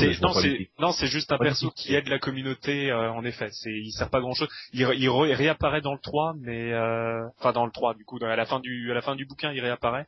Mais, soit tu le montres et tu lui donnes une vraie scène, soit tu le montres pas lui donner. Surtout que j'aurais bien aimé une petite scène d'action, au moins, avec les orques qui les poursuivent, et Beorn, ça aurait été cool. Et pas trop hors sujet, en plus. Une pauvre ligne de dialogue, j'aime pas les orques, trop cool. Le problème, c'est que voilà, c'est pas du tout ça il y a un gros, là, à ce niveau-là, sur certaines scènes, il y a un gros problème d'adaptation, même en termes de temporalité. Enfin, le passage dans la forêt, dans le bouquin, ça dure 2 mois. Là, on dirait qu'il traverse la forêt en 3 heures, quoi. Enfin, c'est vraiment, il y a un gros souci à ce niveau-là. Enfin, moi, je trouve qu'on n'y retrouve pas l'essence du bouquin. On y retrouve simplement une très longue introduction au Seigneur des Anneaux, et c'est un peu dommage, quoi, parce que c'est pas ce qu'on était venu chercher dans le Hobbit au final, c'est pas ce que ça aurait dû être, et c'est ce que ça va être dans le 3e, parce que le 3e, effectivement, Smaug normalement va mourir dans la première demi-heure du film, et après on aura, alors il y a une énorme bataille, mais qui peut pas justifier 2h30 de métrage, quoi, donc... déjà, il y a quand même Legolas qui est parti... promener pour tuer l'orque. Ah ouais, là je sais pas trop où ça va mener, mais j'ai un peu peur là. Là il va dériver, là on va en bouffer du truc. De toute façon, 50 ans là-dessus. Par contre, je trouve que ça, pour moi, c'est des meilleures scènes quand il y a Legolas paille contre les orques comme ça dans la ville. C'est les seules scènes où je vois un réalisateur. Mais il est très bien Legolas. Non, mais les scènes d'action, pour moi, c'est carrément les mieux du film. Je sais pas, moi j'ai une préférence pour tout le passage dans Smaug et la fosse, avec tout le jeu, avec les treuils et tout, qui remontent Thorin, et j'adore cette scène, franchement. Et Peter Jackson, quand il filme l'action, il est jamais aussi bon que quand il utilise son environnement. Ça donne la séquence le fight dans King Kong avec les lianes, le ravin et tout, qui est une scène qui joue avec l'environnement. Pareil aussi un petit peu la séquence dans Goblin Town dans le premier volet. Enfin c'est il y avait une séquence bien dans le premier volet. J'ai dû m'endormir devant. Non, mais que ça soit la scène des gobelins, la scène de la forêt ou la scène de Smoke, je trouve que franchement, à aucun moment il atteint le niveau qu'il avait dans la trilogie, que ça soit la scène de la Moria, que ça soit le gouffre de Helm, j'en parle même pas, il y a pas une scène qui effleure ne serait-ce qu'à la cheville la bataille du gouffre. Mais c'est pour ça que je préfère là du coup il va faire un troisième film et tout, et j'aimerais bien le voir du coup lui faire un projet qui lui plaît vraiment, et du coup c'est pour ça que j'attends peut-être un peu plus sur Tintin 2 quoi. C'est vous idéalisez un petit peu le gouffre de Helm, hein. C'est basique au possible la scène d'action. Non, je fais juste un petit aparté là-dessus. Peter Jackson, à part la mort de Boromir et la baston, tout le passage quand il tue le roi dans le roi sorcier dans le 3e, en termes d'action, ça reste franchement basique. Enfin, c'est pas un reproche en soi, c'est carré machin, mais il y a pas un truc où tu te dis il y a une idée qui tue, la scène elle te prend au trip ou quoi. Il y a la mort de Boromir et la scène du roi sorcier. Tout le reste, c'est sympa, tu regardes ça, y a pas... Alors moi je trouve pas que Jackson a régressé au niveau technique par rapport à ça. Je parle même pas de drame, je parle même pas de réel, moi je parle d'ampleur quoi. C'est juste que t'es pas pris, moi le gouffre de Helm, je suis pris dans le sort des persos. Regarde ça. T'as 14 nains, t'arrives même pas à te rappeler leur nom, t'arrives même pas, qu'est-ce que tu veux être pris par ça? C'est pour ça que les meilleures scènes du film sont celles avec Legolas, finalement, parce que c'est un personnage que t'as l'habitude de voir, c'est plus ça, il est plutôt facile à mettre en scène, sauf quand il fait des saltos et des machins avec son arc, on a rien à foutre. Mais la scène d'action quand il se bat contre l'orque, celle-là, elle est vraiment bien. Pour moi, c'est la meilleure du film, c'est la plus intéressante techniquement, puisque tout le reste. Ouais, voilà. Mais toi, tu parles la technique, toi. Non, mais en plus, je dis pas que c'est mal. J'ai pas dit que c'était mal filmé. Je dis juste que c'est fonctionnel et Peter Jackson, c'est pas un grand réalisateur. Ça se saurait depuis le temps. Ça fait 30 ans qu'il fait des films. C'est un grand réalisateur. On l'aurait peut-être vu. T'es le seul à pas le voir. Hein. Enfin bon, il a quand même eu... Il y a que toi qui kiffe pas Branded, hein. Il y a que toi qui quand même, ça peut pu aimer le Seigneur des Anneaux ou... Non, mais il aime bien quand même, le Seigneur des Anneaux. Le Seigneur des Anneaux, je dis que c'est bien parce que par rapport à toute l'ampleur que ça a, ce que ça raconte, et qu'il y a des personnages que j'aime bien, mais après... mais tu manques jamais une occasion de cracher dessus non plus, hein. Et c'est normal, voilà. Là, tu me parles technique, je te dis, en plus, franchement, j'ai même pas parlé des incrustes pourris, des CGI tout moches, j'ai été gentil. Alors putain, moi s'il y a bien un truc que je peux pas reprocher au Hobbit, à la limite, tout le truc avec l'or fondu, en effet, c'est pas très beau à voir. Le reste, c'est super bien, quoi. C'est Smaug, c'est un des meilleurs persos virtuels que j'ai vu. Attends, j'ai rien à dire sur Smaug. D'accord? Alors toute la les araignées idem. Alors j'ai un petit souci pour les araignées. C'est que j'ai dormi pendant cette séquence. Alors, super. Alors, je n'ai pas vu une seule araignée du film. Quand je me suis réveillé, Legolas était arrivé. Donc, peut-être que j'ai raté la meilleure scène du film. Peut-être que c'est un truc mortel qui m'aurait fait revoir tout le film sous un autre point de vue. Voilà, mais tu reverras pas le film. Non, je ne l'enverrai pas. Donc, voilà. Je ne verrai pas d'araignée. Donc, on conclut comment? Faut pas aller le voir. Tout le monde va aller le voir de toute façon, donc... Non, pas moi. Enfin, quasiment, je veux dire. 90% des gens qui écoute vont aller le voir, le film, donc ils vont se... Non, mais n'allez pas le voir. Non, mais le truc, c'est que du coup... Attends, allez, non, on va pas repartir, chut. Je conclus. Non, mais en gros, voilà, le problème avec la désolation de Smaug, c'est que ça confirme en effet un peu toutes les craintes qu'on pouvait avoir sur cette trilogie. Du coup, en effet, là, faut attendre le 3e film pour voir si ça peut se rattraper in extremis ou quoi que ce soit. Même si moi, j'en doute un peu quand même. Mais ouais, là, le truc, c'est que ça part trop loin du bouquin, en fait. Moi, je finis sur une question pour Allegas. Allegas. En fait, on va jamais finir. Tu peux me citer les 14 nains? Putain, non, parce que franchement, les fans du film, soi-disant, ils sont caractérisés, on les reconnaît, vas-y. Non, mais j'y arriverai pas, il y en aura au moins 2 ou 3 que j'oublierai, donc... Si, vas-y, quoi. Essaye. Putain, Thorin, Oin, Nori, Ori, Kili, Fili, Bofur, Bombur, Balin, Oin, là, tu vois, il m'en manque. Qu'est-ce que tu fais, tu me récites il manque plus le chapeau, c'est bon, il a tout. Et on passe maintenant à une question de vie ou de mort qui sort en version restaurée par Carlotta dans une seule salle parisienne, et c'est moi qui vais en parler. Flying Officer Trapshaw. Oh, I'm so sorry. You can't wait here any longer. You must be mistaken about your captain. Well, if anyone's mistaken, it's not me. Mistakes don't happen here. This is the air crew section, isn't it? You should know. Peter couldn't have got away with it. Besides, you checked his invoice for me, didn't you? Yes. It was against the regulations. Regulations are made to be broken. He was due here half an hour after me. This is his section, and he hasn't reported. So he's either AWOL or there's been a mistake. There hasn't been a mistake here for 1,000 years. Oh, so there have been mistakes. The girl that was here before me, she was here 640 years. Holy smoke! She said when the records don't balance, all the alarm bells start ringing in the records office. I bet they do. Proper flap, eh? Yes.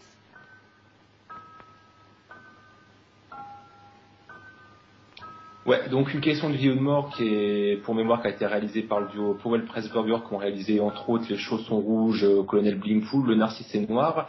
À la base, c'était une commande du ministère de l'Information britannique qui avait fait appel au duo pour atténuer un petit peu les relations anglo-américaines qui n'étaient pas au beau fixe à l'époque.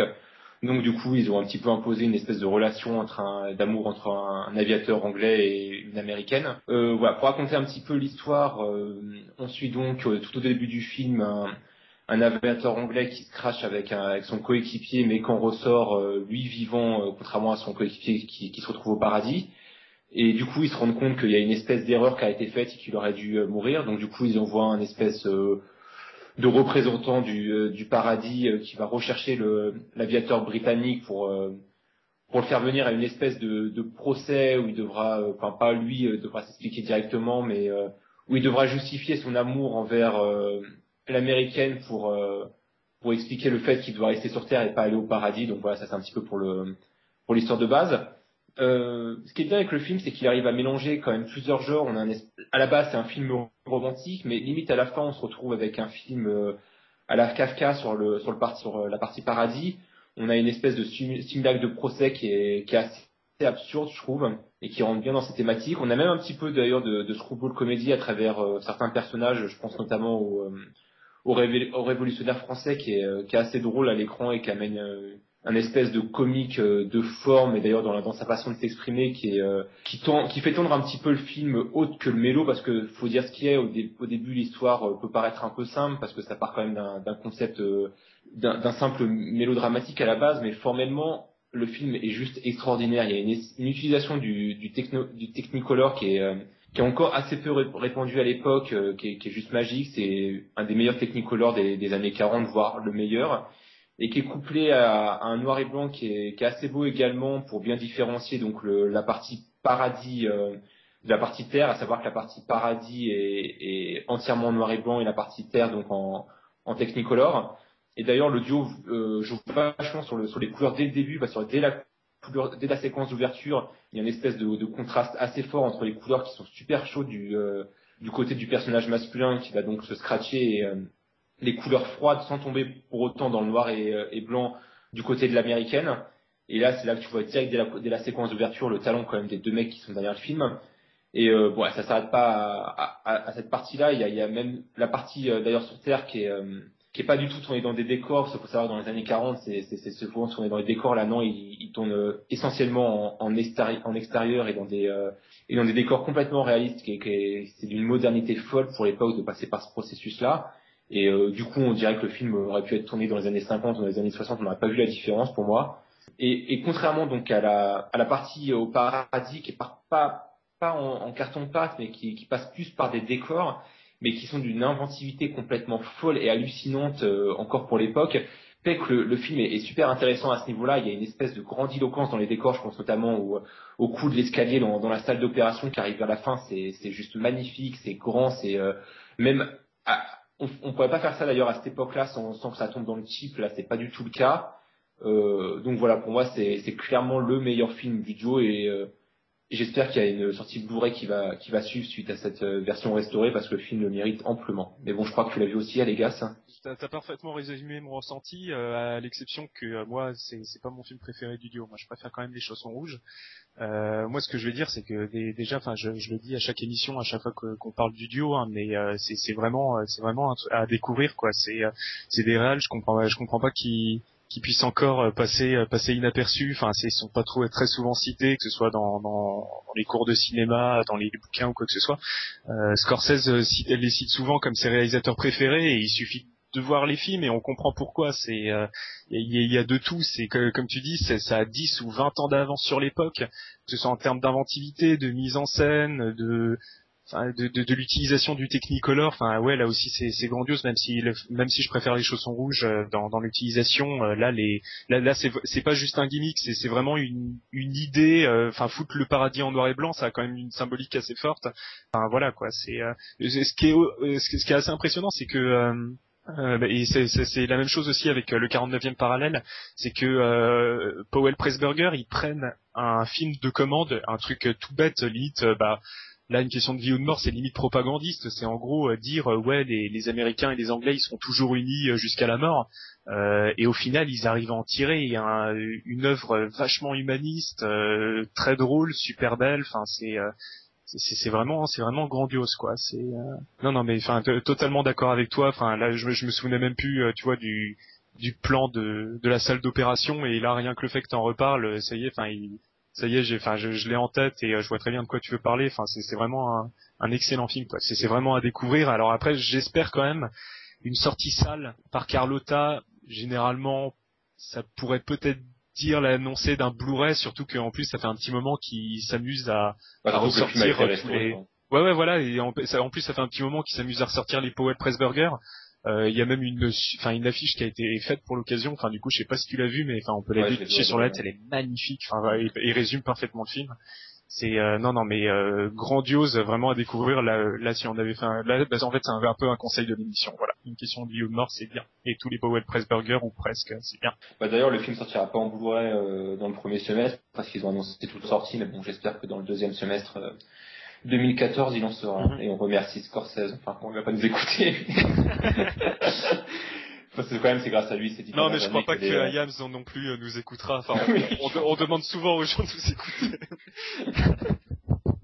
Non, mais bon, faut dire ce qu'il y a. Ces réalisateurs étaient complètement oubliés. Ça fait 10 ou 15 ans qu'il les fait ressortir grâce à la femme d'un des réalisateurs, je sais plus lequel en question, mais bon, il a fait un vrai travail là-dessus et c'était clairement à faire.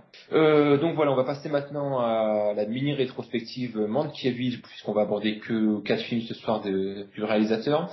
Et on va commencer avec l'aventure de Mrs. Muir, et c'est toi qui vas en parler, Algas. Alors moi j'ai une question pour toi, est-ce que c'est censé être bien? Tu veux vraiment que commencer? Non mais je déconne, le film est bien. C'est juste pour faire chier. Non mais alors l'aventure de Madame Muir, donc alors sauf erreur, c'est un des premiers films de Mankiewicz. C'est le 5e. C'est très étonnant parce que on dirait pas. Le truc c'est que moi pour le moment ce que j'avais vu de Mankiewicz c'était surtout des films qui arrivaient plus tard, notamment l'affaire Cicéron, et où du coup à la limite la maîtrise de mise en scène, tu disais en même temps normal vu le nombre de films que le mec a derrière lui. Là du coup pour un 5e film en plus, les débuts de carrière généralement à l'époque c'était fait assez rapidement et tout, mais du coup c'est sa deuxième année de réalisation et c'est son 5e. Ouais voilà, c'est ça, c'est du coup ce que je suis en train de dire. Enfin du coup en 2 ans arriver à un niveau comme ça, je suis quand même assez étonné. C'est pas un film qui est dénué de défauts ou quoi que ce soit, c'est même un film qui a des problèmes de rythme, qui a quelques storylines qui durent un peu trop longtemps ou des trucs comme ça. Mais alors c'est d'une beauté. Et alors le truc c'est que là c'est marrant qu'on en parle d'une question de vie ou de mort juste avant, c'est que c'est 2 films qui se ressemblent vachement.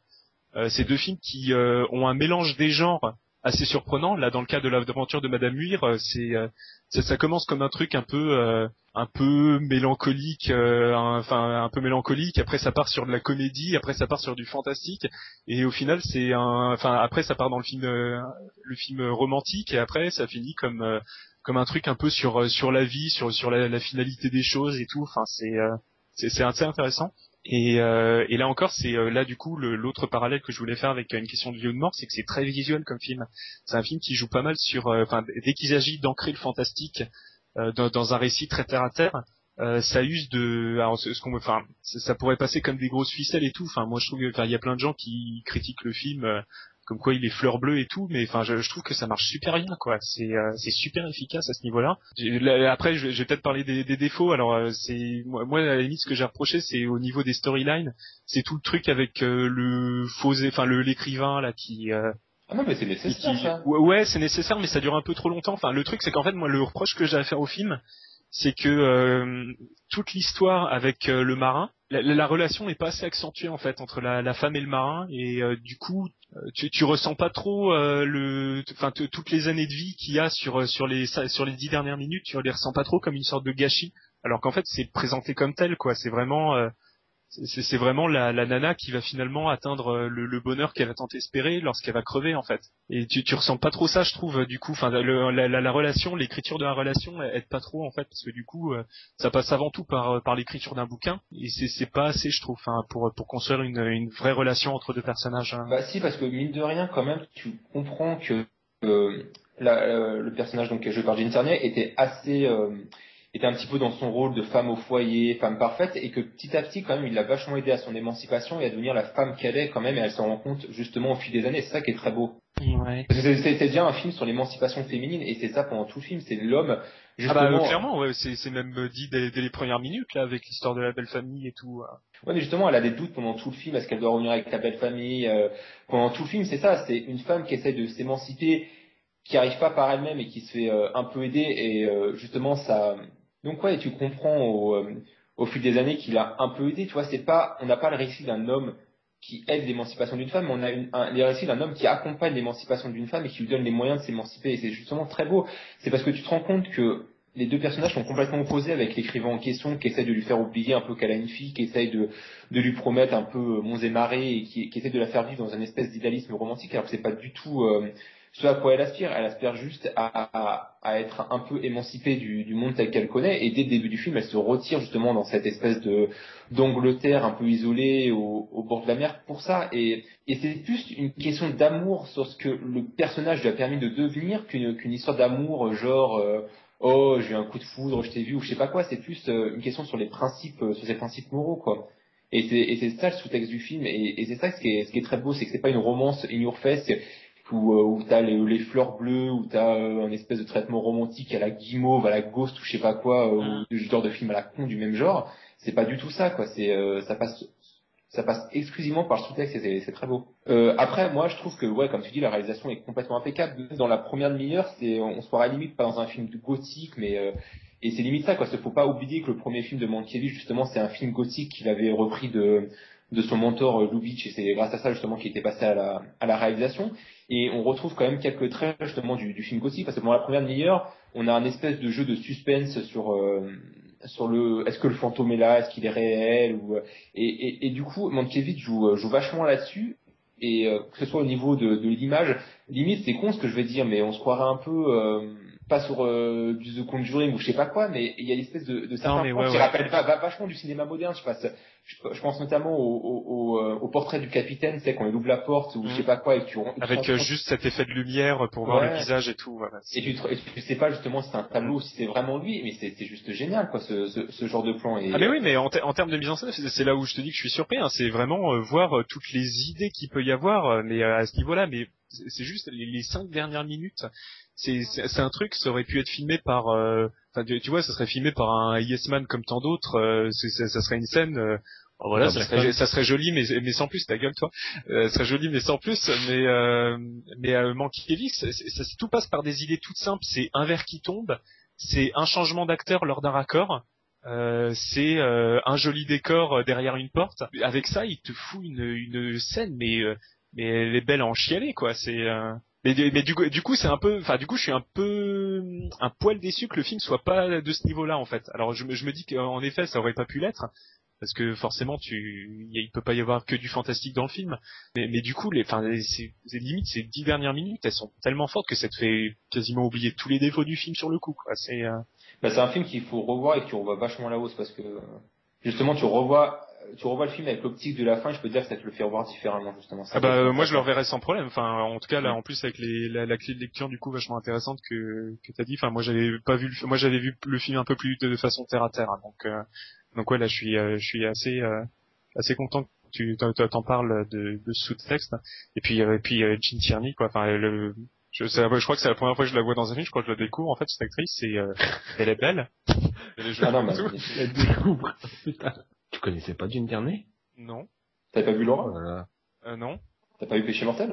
Non. T'as pas vu Château du Dragon? Non. Non, mais là tu me parles d'un autre Mankiewicz, donc. Oui, c'est vrai. Non, mais Jennifer Aniston, c'est une des meilleures actrices NAFTA, et en plus, ce qui est génial, c'est qu'elle s'est pas du tout enfermée dans un espèce de rôle comme tant d'autres, quoi. Je veux dire essaye de voir Péché Mortel et essaye de voir Laura la même semaine, tu vas voir le jeu de palette qu'elle a dans Péché Mortel, elle joue une espèce de cinglé psychotique qui est juste génial. Dans Laura, elle joue l'espèce de love interest un petit peu subtil. Enfin, tu verras, c'est vraiment une très très bonne actrice. Même Rex Harrison, je trouve que c'est son meilleur rôle, quoi. Alors Rex Harrison, je suis un peu plus mitigé dans le sens où, c'est vachement, le truc c'est que c'est le perso qui veut ça, mais c'est le Captain Haddock, quoi. Il va à fond, quoi. Ouais. Ah oui, il va à fond, c'est clair. Déjà, il s'appelle Rex, c'est pas. C'est un nom Non, mais ouais.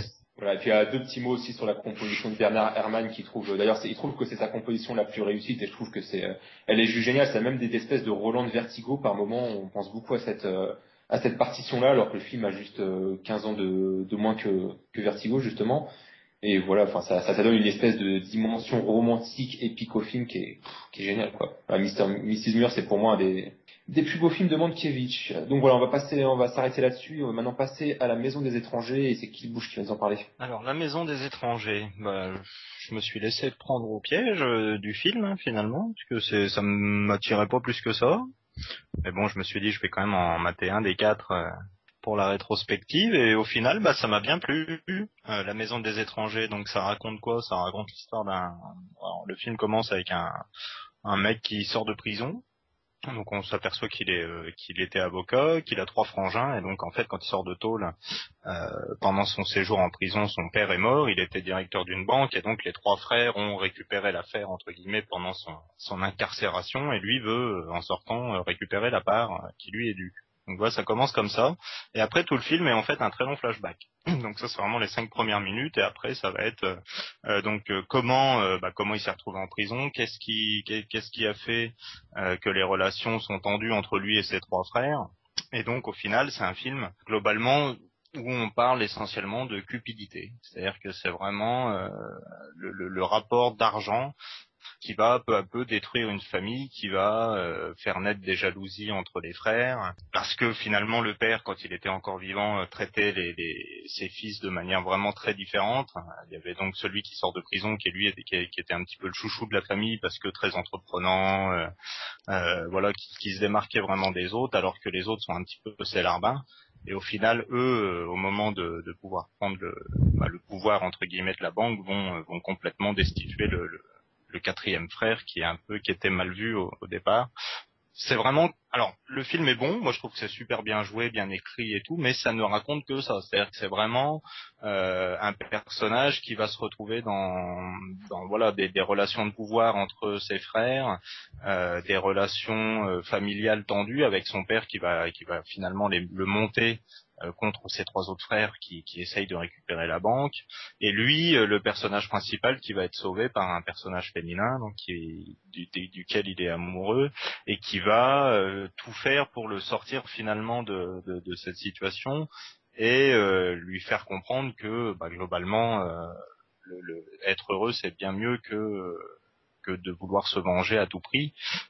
Donc pour moi c'est un film qui m'a plu. Après je pense que c'est pas non plus un de ses meilleurs films, alors j'en ai pas vu beaucoup, donc je vais pas me prononcer à ce niveau-là, mais c'est vraiment plaisant à regarder, c'est très bien joué, c'est bien écrit, c'est bien réalisé, mais c'est pas forcément non plus ce qu'il y a de plus marquant dans le film. Ce qui est très intéressant, c'est les relations entre les persos, quoi. Le drame familial est vraiment très bien écrit, très maîtrisé, et ça m'a vraiment bien plu. J'ai passé 1h40 vraiment très agréable. Mais t'as pas vu un parallèle avec Le Parrain, quand même, parce que c'est quand même un film qui est vachement précurseur du Parrain, parce que c'est jamais cité comme tel, mais c'est un peu mais c'est une organisation mafieuse familiale, et c'est exactement ça. C'est un film qui est très précurseur du film de Coppola, hein. Pas mafieuse, bon là c'est vrai, ils tiennent une banque, tout ce qu'il y a de plus officiel, mais effectivement il y a ce côté avec le père qui prend des intérêts démentiels à ses emprunteurs, enfin il y a un côté un petit peu mafieux, effectivement, puis dans la relation que lui peut avoir en tant que patriarche avec tous ses fils, c'est vrai qu'il y a un petit peu ça.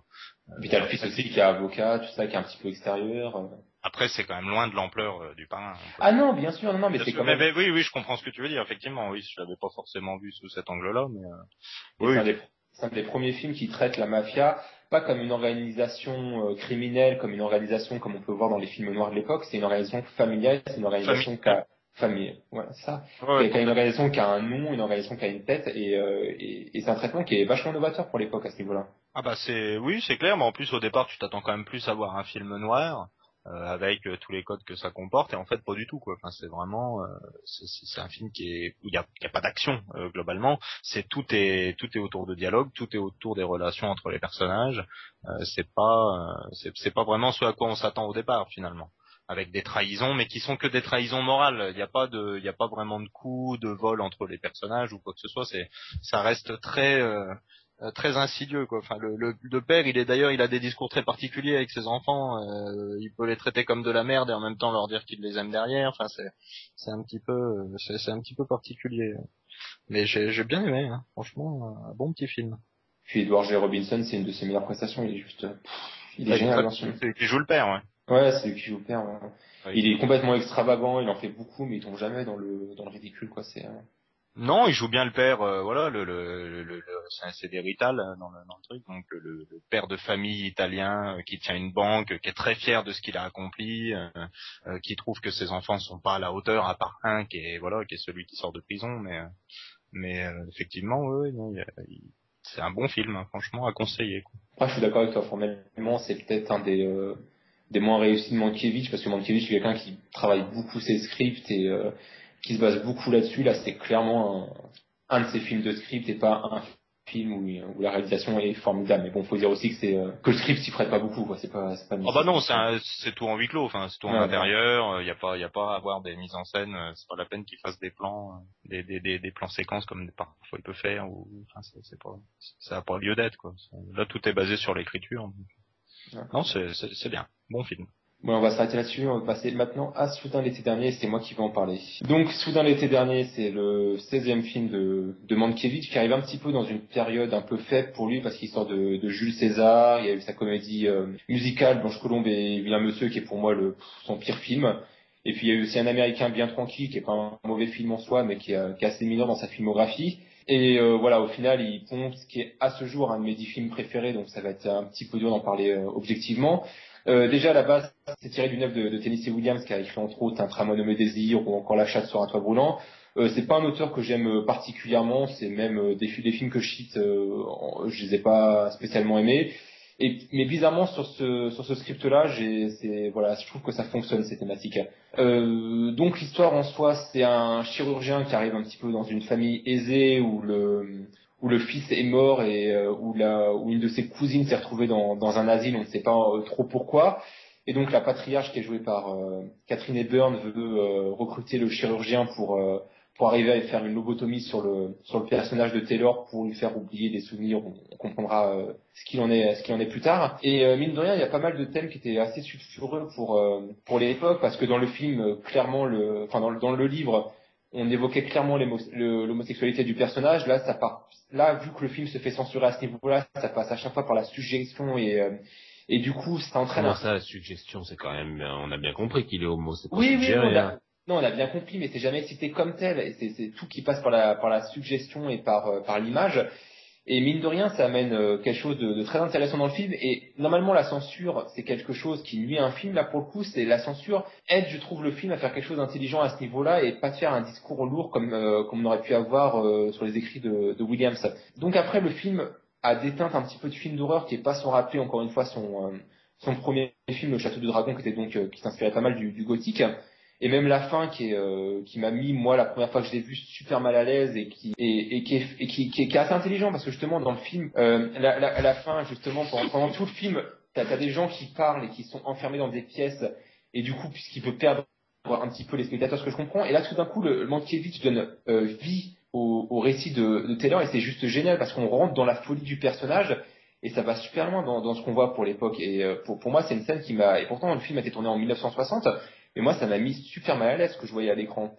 Et il y a même aussi une scène d'asile qui est précursrice de Shock Corridor de Fuller. Et il fait des scènes, mais voilà, pour dire clairement c'est quoi comme scène de l'asile, c'est Taylor à un moment qui se retrouve au beau milieu de tous les fous qui essayent de l'agresser. Et on retrouve donc cette scène dans le Fuller où c'est le personnage principal qui se fait attaquer par des nymphos, si je me rappelle bien.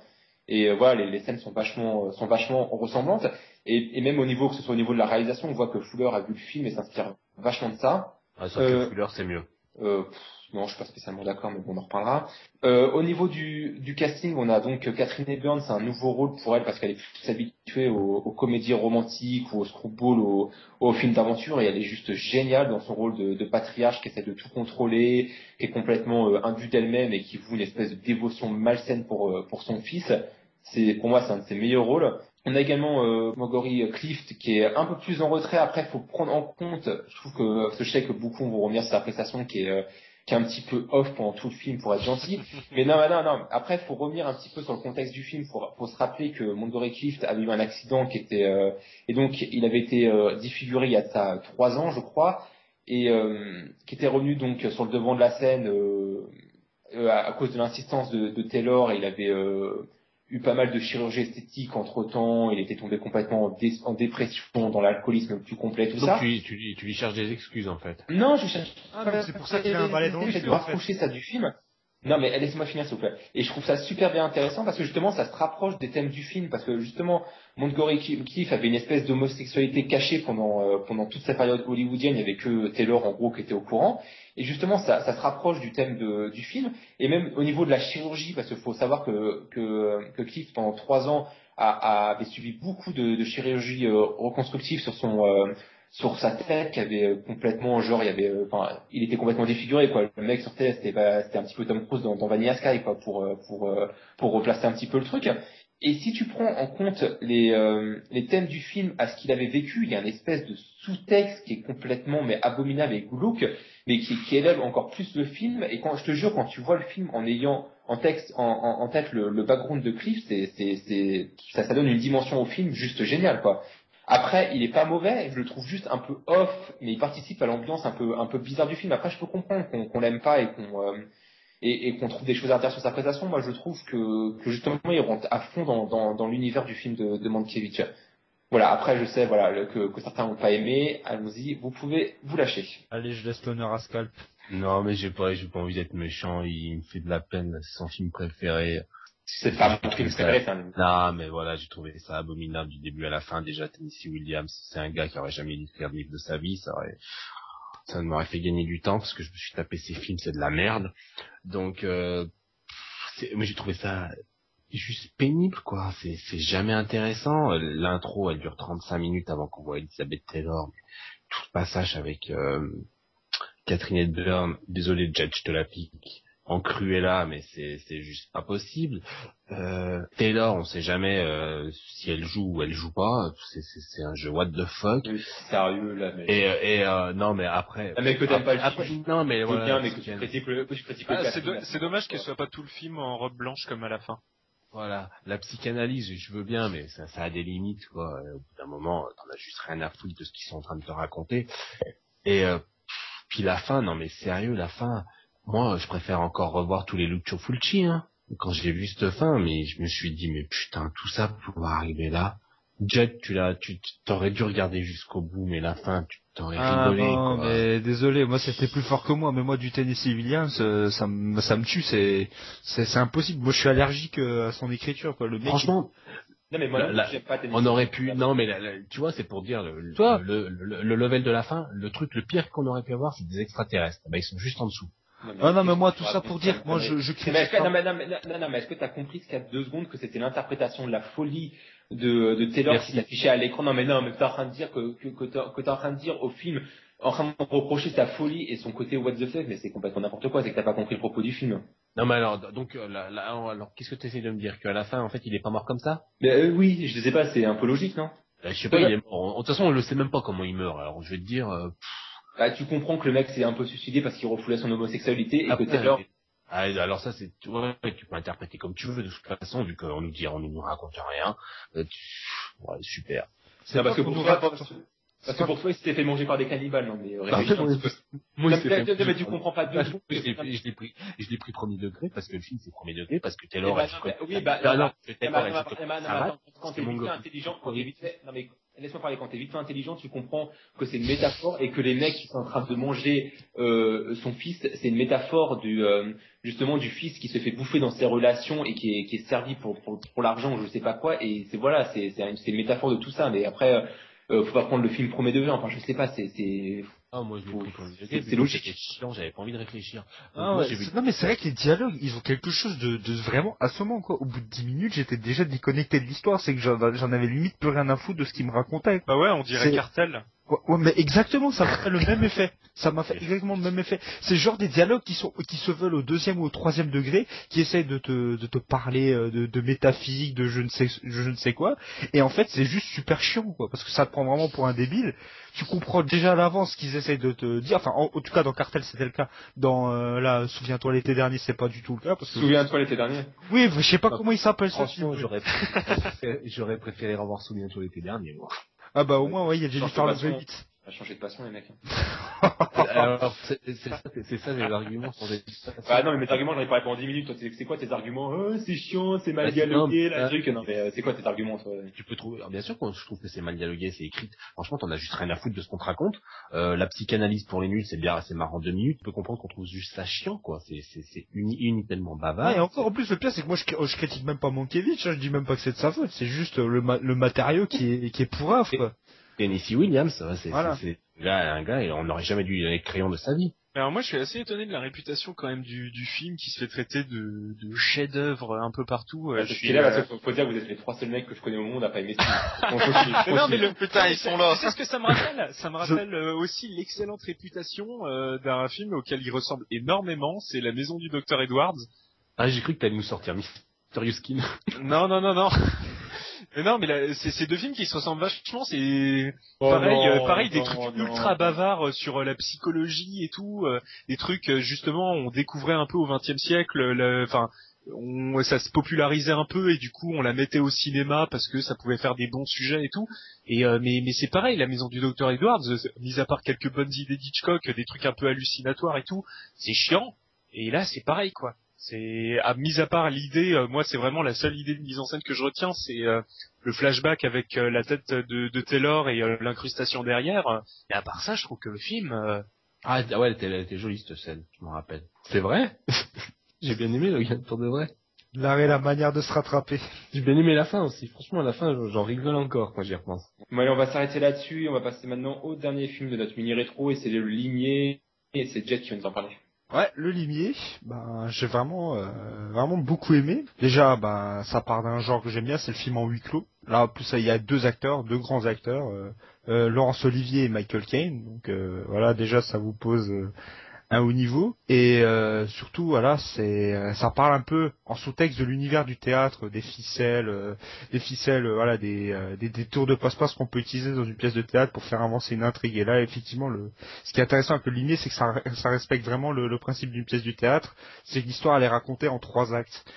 Et donc Le Limier, c'est l'histoire d'un auteur de romans policiers qui invite chez lui celui qui soupçonne être l'amant de sa femme. Donc c'est voilà un truc très très basique, on a déjà vu 10 000 fois dans les pièces de théâtre. Mais ce qui est intéressant, c'est que le film voilà joue vraiment d'un côté sur la personnalité, sur l'antagonisme qui est entre les 2 acteurs. C'est que d'un côté on a Kane qui au début passe un petit peu pour le minet de service qui se fait littéralement marcher sur les pieds par l'imposant Laurence Olivier. Et en fait on se rend compte que les 2 acteurs vont tour à tour changer de personnalité au fur et à mesure des coups et des coups bas qui vont se faire.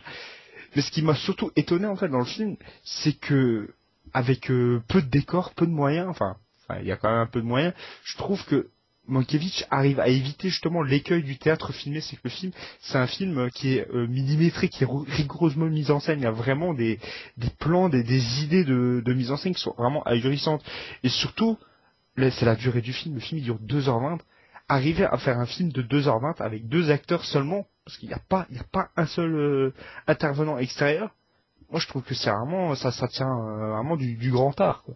Il y a pas beaucoup de réalisateurs qui seraient capables d'arriver à une telle gageure, quoi. Surtout que le scénario, voilà, il est on va dire qu'on l'a déjà vu, il est plutôt on l'a déjà, voilà, il est plutôt basique, plutôt emprunté, mais la façon dont c'est fait, dont c'est fabriqué, la façon dont il met en avant ses acteurs, parce que c'est ça aussi qui est intéressant aussi dans tous les films que j'ai pu voir de Mankiewicz, enfin du moins ceux que j'ai aimés, puisque j'ai aussi vu Le Reptile, son précédent film, c'est qu'il arrive vraiment à la fois en tant que metteur en scène à s'exprimer et en même temps à vraiment faire en sorte que ces acteurs soient valorisés, que il y a vraiment un travail commun entre la mise en scène, le travail technique et l'acting des acteurs. Et donc là-dessus, c'est vrai que Limier, c'est vraiment un huis clos qui se repose justement pas que sur ces comédiens, même si il joue vraiment fortement de cette ambivalence.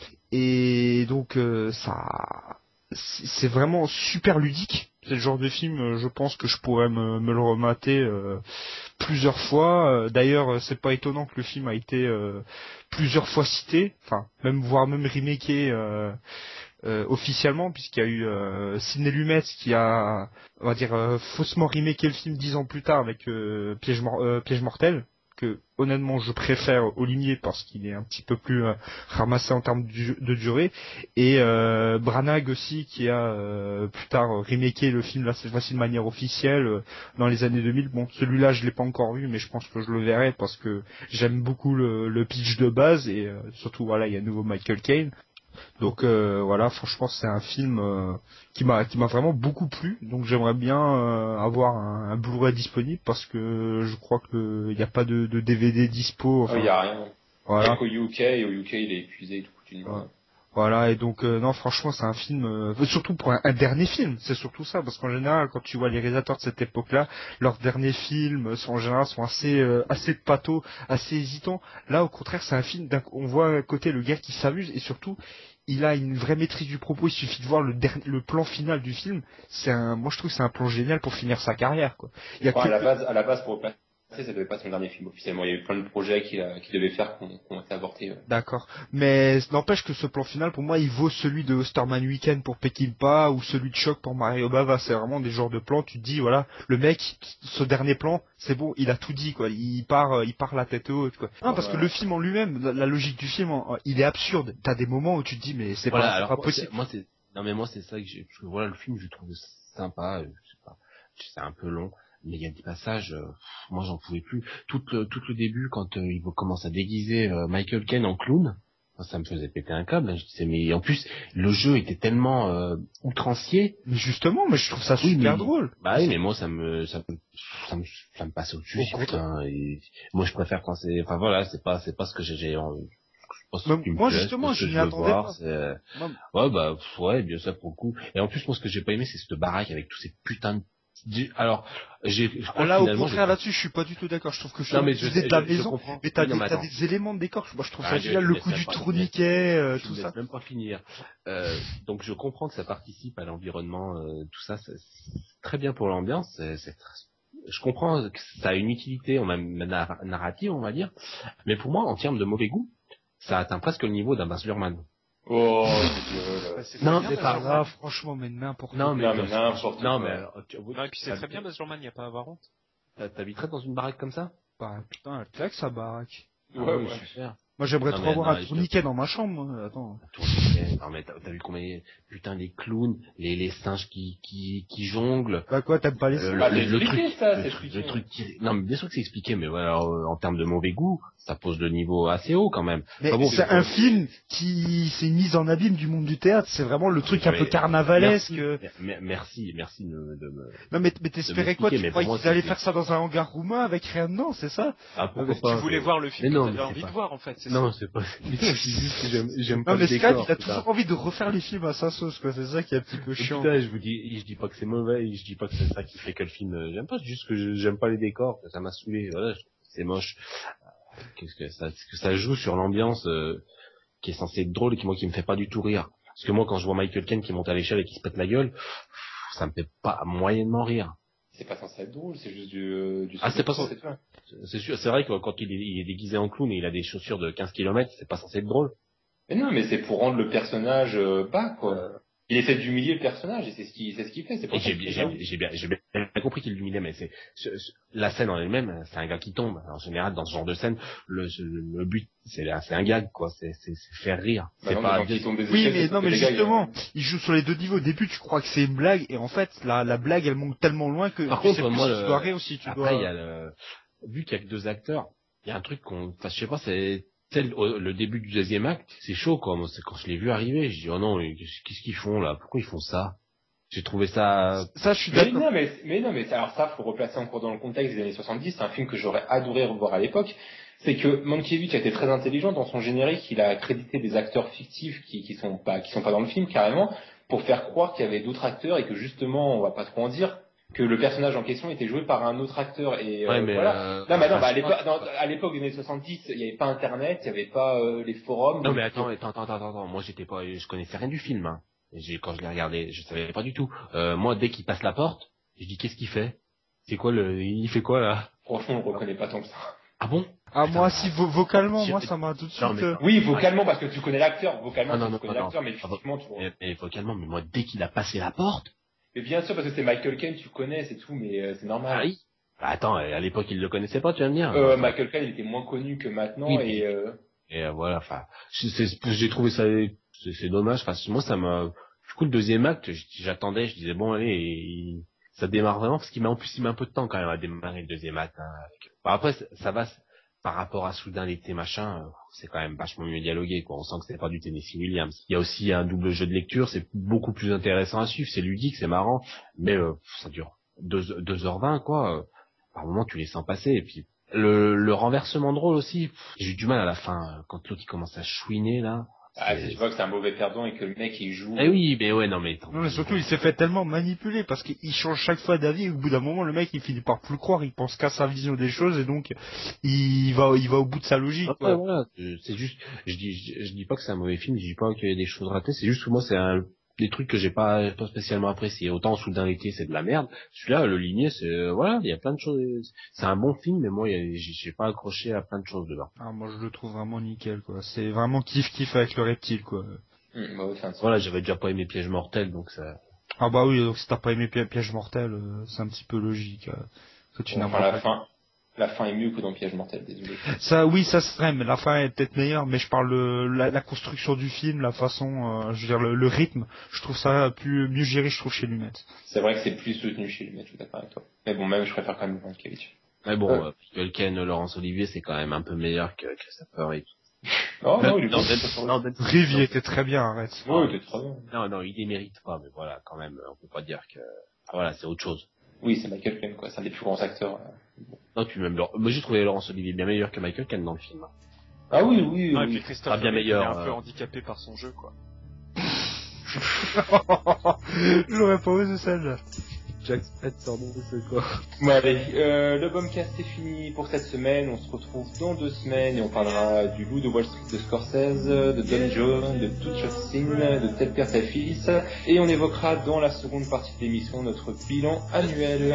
Voilà, on vous rappelle que vous pouvez nous retrouver sur le Facebook de l'émission, le Bombcast. Et on se retrouve dans 2 semaines. Voilà, ciao. Salut. Salut.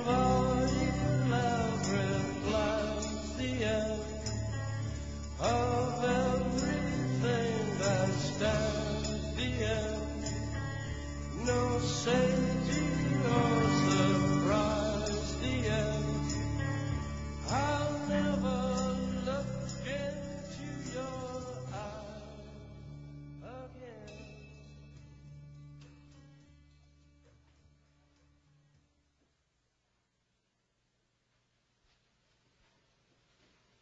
You're still here?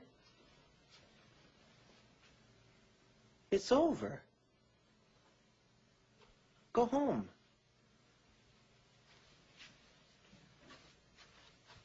Go.